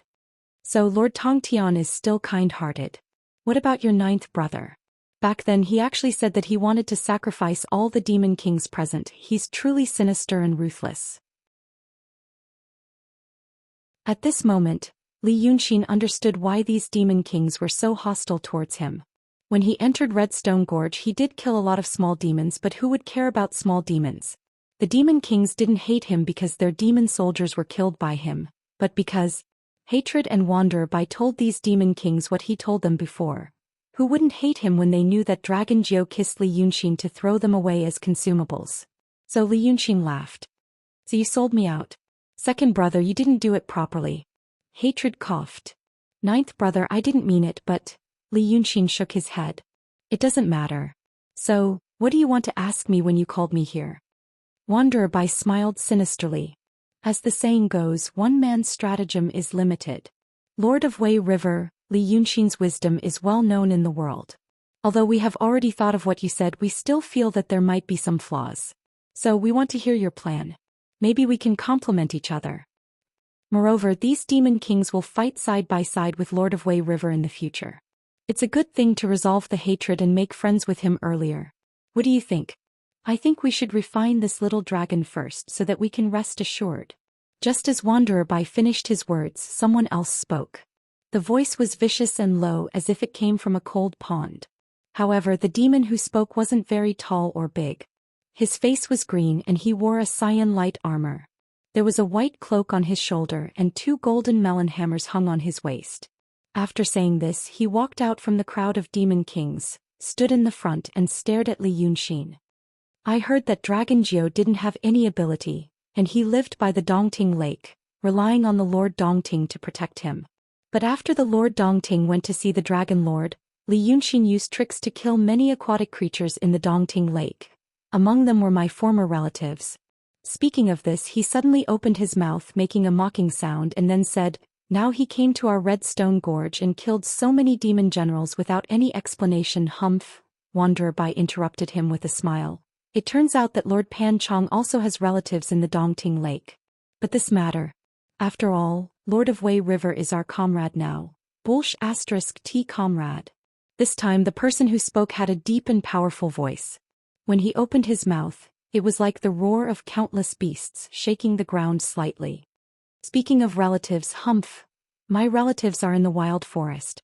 This Li Yunxin was chased by the Xianmen like a stray dog, but he ran into the forest and set a fire to escape. My relatives were also buried in that fire. This person had a leopard head, round eyes, a swallow chin and a tiger's beard. His body was more than 10 feet tall, looking very powerful and tall. However, the hall was too wide and the monsters were far away from Li Yunxin, so they couldn't show any oppressive momentum for a while. As soon as he said this, the monsters all echoed him, not caring whether he was a relative or not. If the beasts became demons, they randomly identified those who walked on the ground as their relatives. If the winged insects achieved Taoism, they made a fuss that their relatives were shot down from the sky by Li Yunxin. In short, once they established a relationship with him, they started to quarrel, rubbed their palms and looked like they were about to pounce, irritable and terrifying. Wanderer Bai squinted his eyes and smiled, covering his mouth with a folding fan. It turns out that Lord Yu also had relatives who were accidentally killed by him. But we also know that he had no choice. Master Bai, do you really believe that he had no choice? The one who spoke had a slender body, looking like a bamboo pole that had achieved Taoism. However, his body was shockingly agile. With a body the size of an ordinary human, he was jumping on the shoulders and heads of the tall and sturdy monster kings, as if he was in a jungle. While scratching his ears and cheeks irritatedly, he looked at Li Yunxin with a grimace. What abilities does he have? To be able to escape from the pursuit of so many sects like Dao Tong and Kenzo. In my opinion, wow, they've clearly colluded with the orthodoxies and sword sects to come up with such a ruse. Now they've come to our place to spy on us so that they can send a message to us. Lord Tong and Lord Tongtian, if we don't kill him, we won't let him go. He originally wanted to harm us. Who can rest assured now? Who can rest assured? This monster king's voice was sharp, and he spoke very fast, making people feel uncomfortable. The monster that was stepped on by him stretched out its hand to pull him down, but he avoided it every time, making it even angrier. Therefore they started to clamor as long as they refined Li Yunxin and divided him among us. Hatred's face was gloomy and he didn't speak on his throne. Only Wanderer Bai let them do as they pleased. He closed his fan with a snap and waved his hand at the thin demon king. Human monarch, please don't be impatient. Then he looked at Li Yunxin from afar. Lord Wei River, I didn't expect the monster kings to dislike you so much. Not to mention that you colluded with Daoist Xianmen to make such a ruse. I thought about it.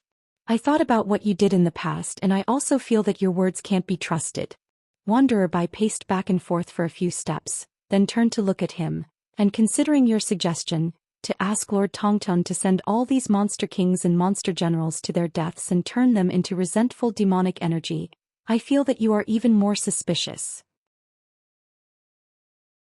Now I ask you, according to what you said, if we really kill all these monster kings, Lord Tongtian and my young dragon master may be able to use the demonic energy to achieve the Taishang level. But even if they achieve the Taishang level, all the monster kings in the world will die, and the Daotong Kenzo will have an endless supply of mortals. Hee, Aren't you killing us with a borrowed knife? In the name of Lord Tongtian and young Dragon Master's plan, but in fact, you want to exterminate the monster race. At that time, Taoist Xianmen will gather their strength for a few decades and attack fiercely. How should we deal with that? After he asked in a stern voice, the group of monsters started to get aggressive again. Li Yunxin was far away from them, still standing by the door. As a result, it looked as if all the demonic auras in the entire hall were crushing down on him like Mount Tai, while he stood alone in the shadows, weak and powerless. So he sighed and smiled bitterly, so it's such a farce. Then he raised his eyes and looked at Hatred, who was sitting on the throne silently. Second brother, I think you can hear it too, right? These bastards weren't stirred up because I killed this person's family or that person's family. They obviously found some random excuse to frame me and kill me, didn't they? This I can understand. Li Yunxin smiled and shook his head. Monsters. What they rely on is their strong physical body. Now a group of people is shouting in front of you. No wonder they are coveting the dragon chi in my body. The dragon's 9 sons, Chi Kiss. The cultivation of the peak of the transcendent stage, no future, no talent. Now they are collaborating with Taoist Xianmen to come up with the trick of injuring themselves to gain their confidence. They are finding these excuses to kill and refine. Then everyone will be able to get some dragon chi to strengthen their bodies. Li Yunxin paced a few steps and looked up at Hatred. Chi Wen of the transcendent stage was at the Wei River for 1,000 years. No one dared to have any ideas about him because he is a dragon's. But now in front of you, second brother, these bastards who don't know shit are clamoring to eat me. Second brother, is this your idea? Hatred frowned slightly on the throne. Ninth brother. No one thinks like that. I just want you to make things clear. If you are really innocent, who would dare to lay their hands on the dragons? White Wanderer laughed again. Don't tell me Lord of Tongnan can't see it. Your ninth brother is using some brotherly affection as an excuse, but he is trying to avoid talking about his sinister intentions and change the subject. Lord Tongtian, why don't you ask him directly? That's enough, idiot. I know what you are going to say. Li Yunxin snorted and interrupted him. Wanderer Bai was stunned. But it was not because he was interrupted or because he was called an idiot. It was because there was some kind of inexplicable aura. Those demons were also stunned along with him. These demons lived in countries and had their own territories. They hid themselves and lived happily. The demon society was not like that of humans. There were a lot of goods and information circulating. If they did not have the intention to investigate, even if the dynasty outside was turned upside down, it was normal for them not to know. Therefore, Li Yunxin knew that these guys seemed to know everything about the recent events, but most of them just listened to Wanderer Bai's bullshit. In the minds of these idiots, Longjie was still a Longjie of the transcendent stage. Perhaps a day ago, they did not even know why they were gathered here and who they were going to fight against. Even such a group of demons could feel a subtle aura that suddenly appeared along with Li Yunxin's words. For example, they felt a sudden panic in their chest. Suddenly they did not want to talk and they did not want to look at Li Yunxin in the eyes. They only felt that Longjie, who was originally standing alone at the door, suddenly became somewhat dignified and unpredictable. Although this feeling was just a fleeting moment. But there were still some who were quick-witted and they suddenly realized, maybe this was the dragon aura. But the problem was a seriously injured Longjie. Where did he get this kind of aura? Even Hatred, who was sitting on the throne, frowned slightly and stared at Li Yunxin suspiciously for a while. The group of demons quieted down. It was as if a flock of noisy sparrows had suddenly quietened down. Li Yunxin frowned slightly, looking a little impatient. He looked at Hatred. I wanted to help second brother to do something big so that the demons in the world would no longer be oppressed by Xianmen. But now, at this critical moment where every second counts, I still have to waste time on these bullshit things. Then he turned to look at Wanderer Bai. His eyes were as sharp as 2 knives shooting over at the same time. Fine.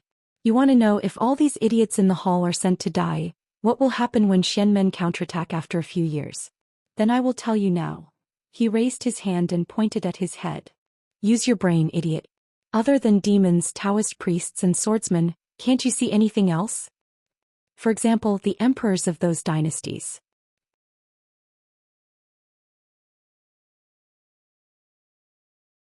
Chapter 365. When he said this, Hatred and Wanderer Bai were slightly stunned and looked at each other. Then the demons were also stunned. After a while they suddenly burst into laughter as if they had heard an extremely funny joke. The thin and long demon king human monarch bared his teeth and pointed at Li Yunxin. Wow, emperors! Don't you know what those little people are? If you rush over while wearing iron armor, won't you still be torn apart by our children? Hehe. These days when we looted the caravans transporting the red soil to Tongtian swamp, did each caravan have thousands of soldiers escorting it? The demons were of one mind with him at this moment, shouting loudly, "Yes, so what?" One of my monster generals rushed over and swallowed a dozen of them in one gulp. Then he swung his tail and swept a dozen more. A dozen left palm, a dozen right palm. In the time it took to roll over, they were all scared and ran away. Those mortal soldiers are like paper dolls. Then aren't the emperors of the human world made of flesh and bones? So what if he sent an army? These days, if it weren't for those stinky Taoist priests escorting them, the caravans passing through Red Stone Gorge would definitely not be able to return. At this point there was another clamor. All of them revealed arrogant expressions and ridiculed Li Yunxin in front of them. Li Yunxin calmly let them quarrel for a while, only looking at Wanderer Bai. Wanderer Bai turned his face to Hatred, who was sitting on the throne, and said something in a low voice. Then he looked at Li Yunxin. Demon kings, don't be impatient.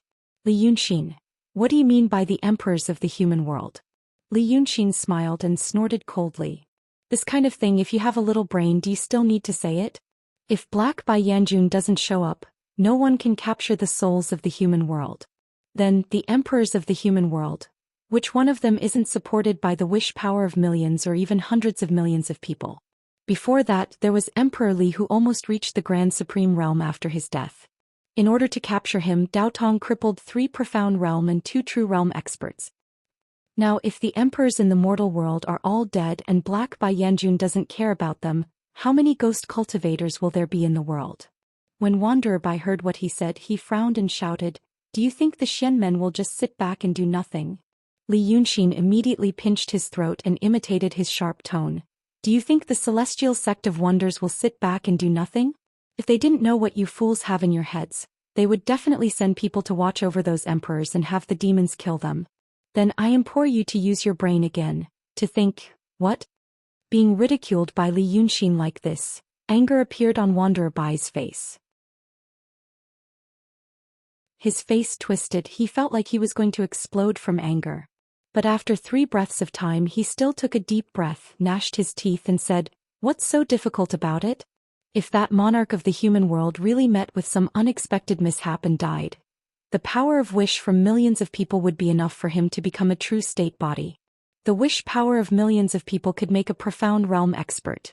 If it's a big country like Qin or Lai state, it's more likely to make another Emperor Li." On Li Yunxin's face was the smile that made Wanderer Bai so angry that he almost went crazy. He pretended to be patient and patient. "Hey, you're finally enlightened. Then what? Tell me more." They were the ones who came to ask Li Yunxin. But now he was the one who wanted to tell him these things that were guided by Li Yunxin step by step. However, he couldn't shut his mouth right now because if he did, Li Yunxin would mock him again and say some despicable things. Damn it. Wanderer Bai cursed in his mind. This damn Li Yunxin could provoke the anger in the deepest part of his heart with every word he said so casually. This was so weird. What kind of weird cultivation method did he practice? Did he cast a spell on himself? Finally, he forced himself to clench his teeth and stared at him fiercely. And then, humph.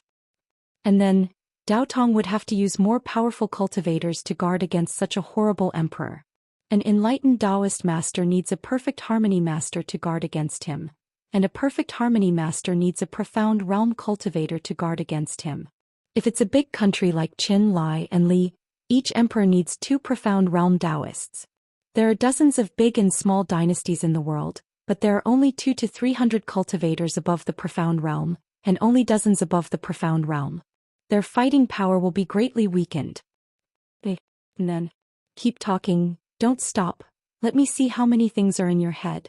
As soon as Wanderer Bai finished his words, Li Yunxin immediately pressed him with questions, not even giving him time to breathe or think. Even though the 2 of them were very far apart, Unfettered White felt that Li Yunxin was right in front of him, pressing her face against his. He even felt that he could feel her scorching breath and overbearing aura. It kept pressing down on him, causing his mind to become muddled and his emotions to become flustered. It was as if all his thoughts were tangled up into a huge mess and were stuffed into his brain randomly. He suddenly shouted 3 times, "What then? So what? So what?" The folding fan in his hand fell to the ground with a clatter, but he didn't notice it at all. Yazi and all the demon kings present were silent at this moment. They all looked at him. But Wanderer Bai didn't notice it either. His face trembled slightly and his eyes stared straight ahead. His mouth opened unconsciously like a fish that was thrown onto the shore. He lost his composure so much that when Hatred coughed and said, "Young Master Bai," in a deep voice, he still couldn't recover from his emotions. At this moment, Li Yunxin strode towards him. As he walked, he looked at Wanderer Bai and said in a fast but strange tone, "Let me tell you. The people you mentioned are only the people that Dao Tong will use to watch over the emperors and prevent them from dying and becoming ghost cultivators. Besides, they need to double the number, because they don't know if we will also send powerful monsters to assassinate the emperors. In this way, half of Dao Tong and Kenzo's power will be tied up by the countries in the world. They have shepherded the people on behalf of the Celestials, created dozens of dynasties to manage the world for them, and sent them endless offerings and talents. Now it's time for them to pay their debts." With an intimidating aura, he walked through the crowd of monsters as he spoke. But the monsters that were threatening to refine him 15 minutes ago now looked at Wanderer Bai and then at Li Yunxin. They didn't know why Wanderer Bai lost his composure in just a few sentences. What these stupid demons didn't know was that whether it was Li Yunxin's footsteps or the speed of her speech, they all had a special meaning. She adjusted them according to Wanderer Bai's every look, every movement, and even the speed of his breath. When he finally walked in front of White Wanderer and pressed his face against White Wanderer's, Li Yunxin shouted harshly, "Have you ever thought about this, you idiot? With such an advantage that is hard to come by in 10,000 years and with the decline of the Orthodoxy sword sect, why don't you send these idiots who don't even understand what we are saying to their deaths so that you can clear the Celestial Gate's defensive forces as much as possible so that you can finally attack Cloud Mountain and completely destroy them?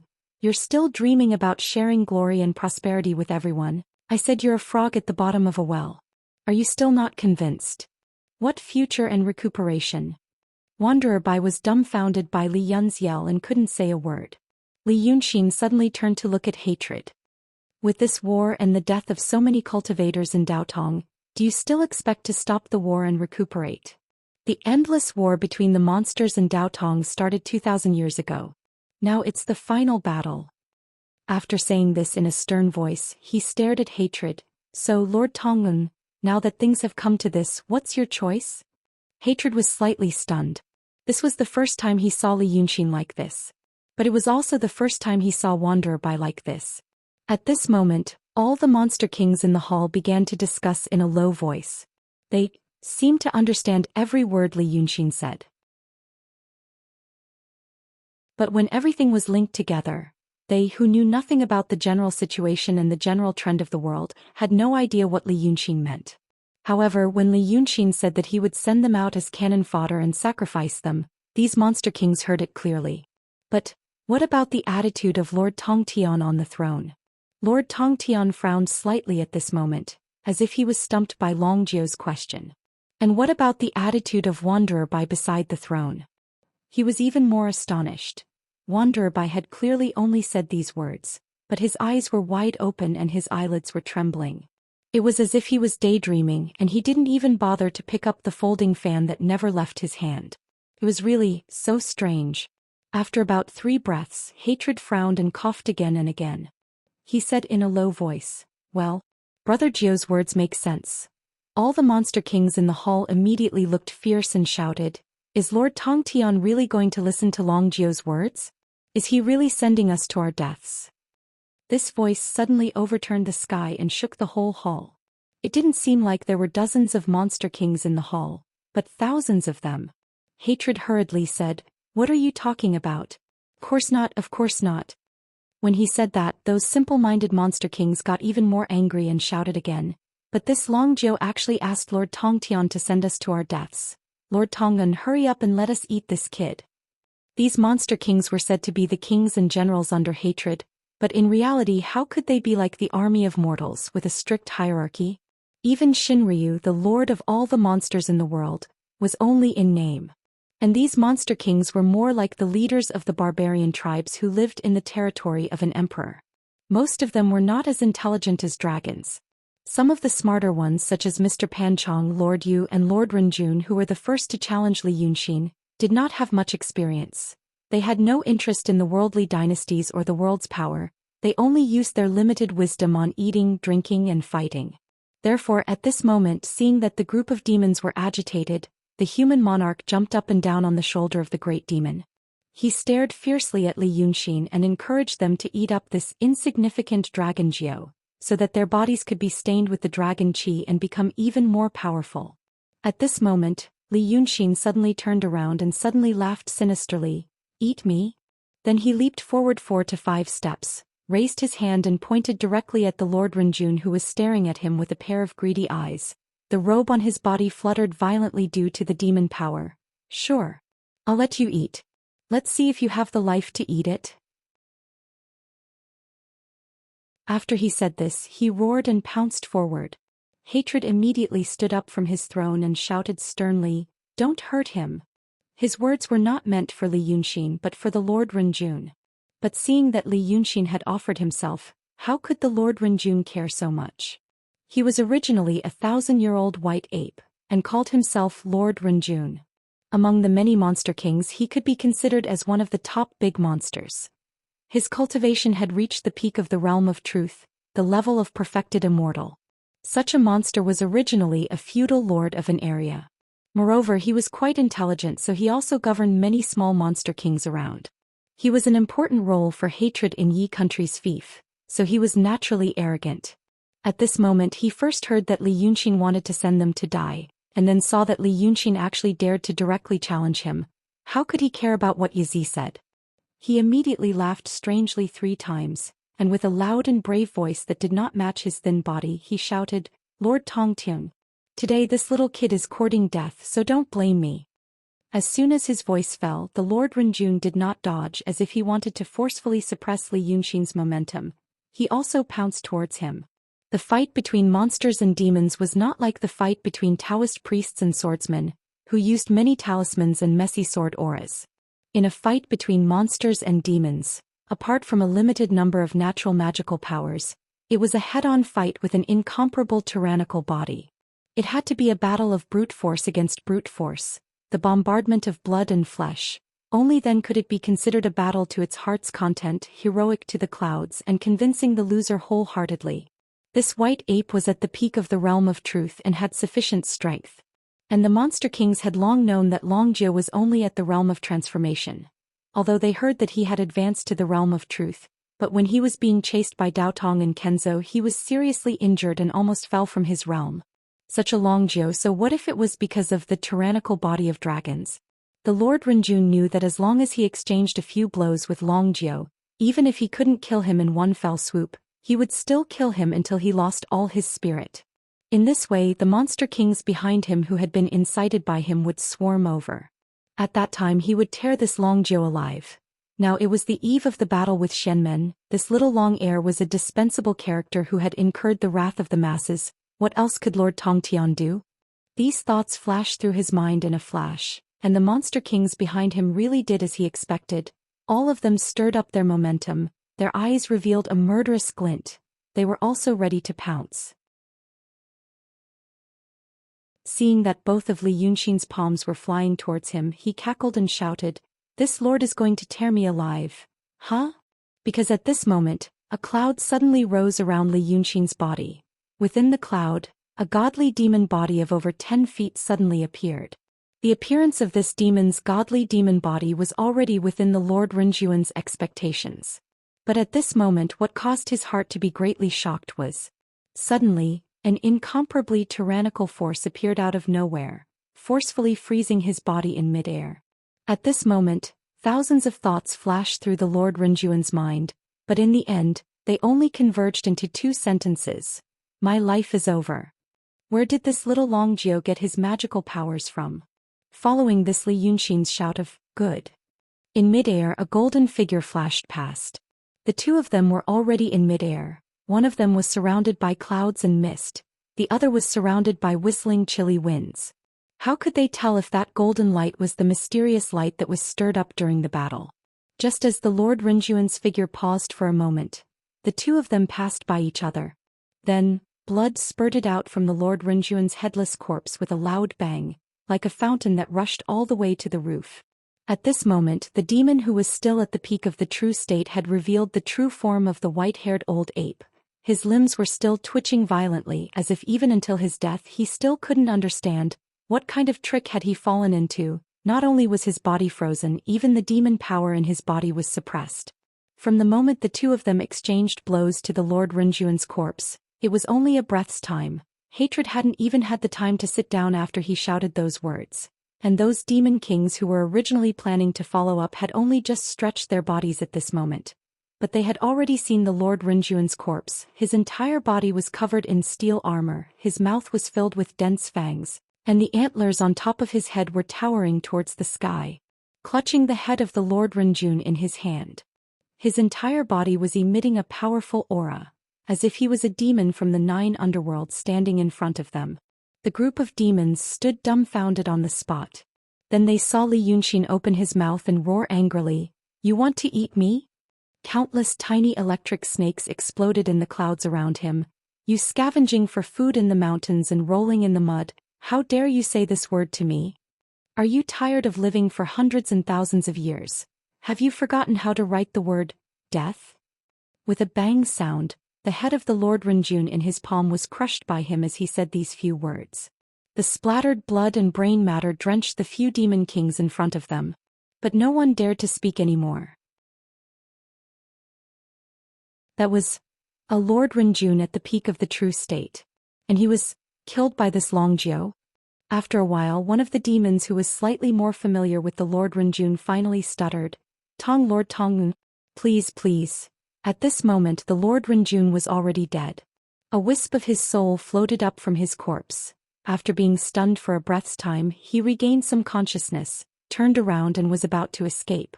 But Li Yunxin's eyes were immediately filled with murderous intent, staring straight at the demon king who spoke.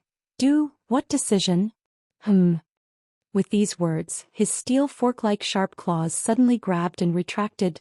The muddle-headed soul of the Lord Rinjun instantly disappeared in his palm. Just like that. If the group of demons were temporarily stunned by his ferocious momentum and the death of the Lord Rinjun. But at this moment he was truly terrified. Why did they risk their lives to reach the true state? Because the soul of the true state was not destroyed. Even if the body was dead, it was still very difficult to kill it. But at this moment this Li Yunxin not only killed the Lord Rinjun but also took away his soul. How could these stupid and ignorant demon kings have the mood to guess what kind of magic weapon Li Yunxin had on him, and what kind of supernatural power he used?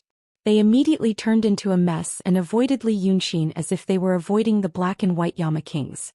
They were afraid that Li Yunxin would become violent again and tear them apart alive. Who said that Longjie was just in the true state? And who said that he was seriously injured? Li Yunxin stared at them for a full 2 breaths of time, until no one dared to look him in the eyes. Only then did he turn around and look at hatred. Seems that second brother is usually too lenient. Li Yunxin took a deep breath and said word by word, "So much so that these bastards under second brother don't even know what it means to be dead and have their souls destroyed. Second brother told me before that it was not the dragons who were insulted. Second brother's teachings." Li Yunxin snorted, "Brother Jiu, remember it. Today I helped second brother kill this demon who didn't listen to orders and cleaned up the house. If second brother blamed me because of this, I have nothing to say. But you're tuning in to the Zhou Xian's Legacy YouTube channel. Don't forget to subscribe and join us on this journey to catch the most captivating stories.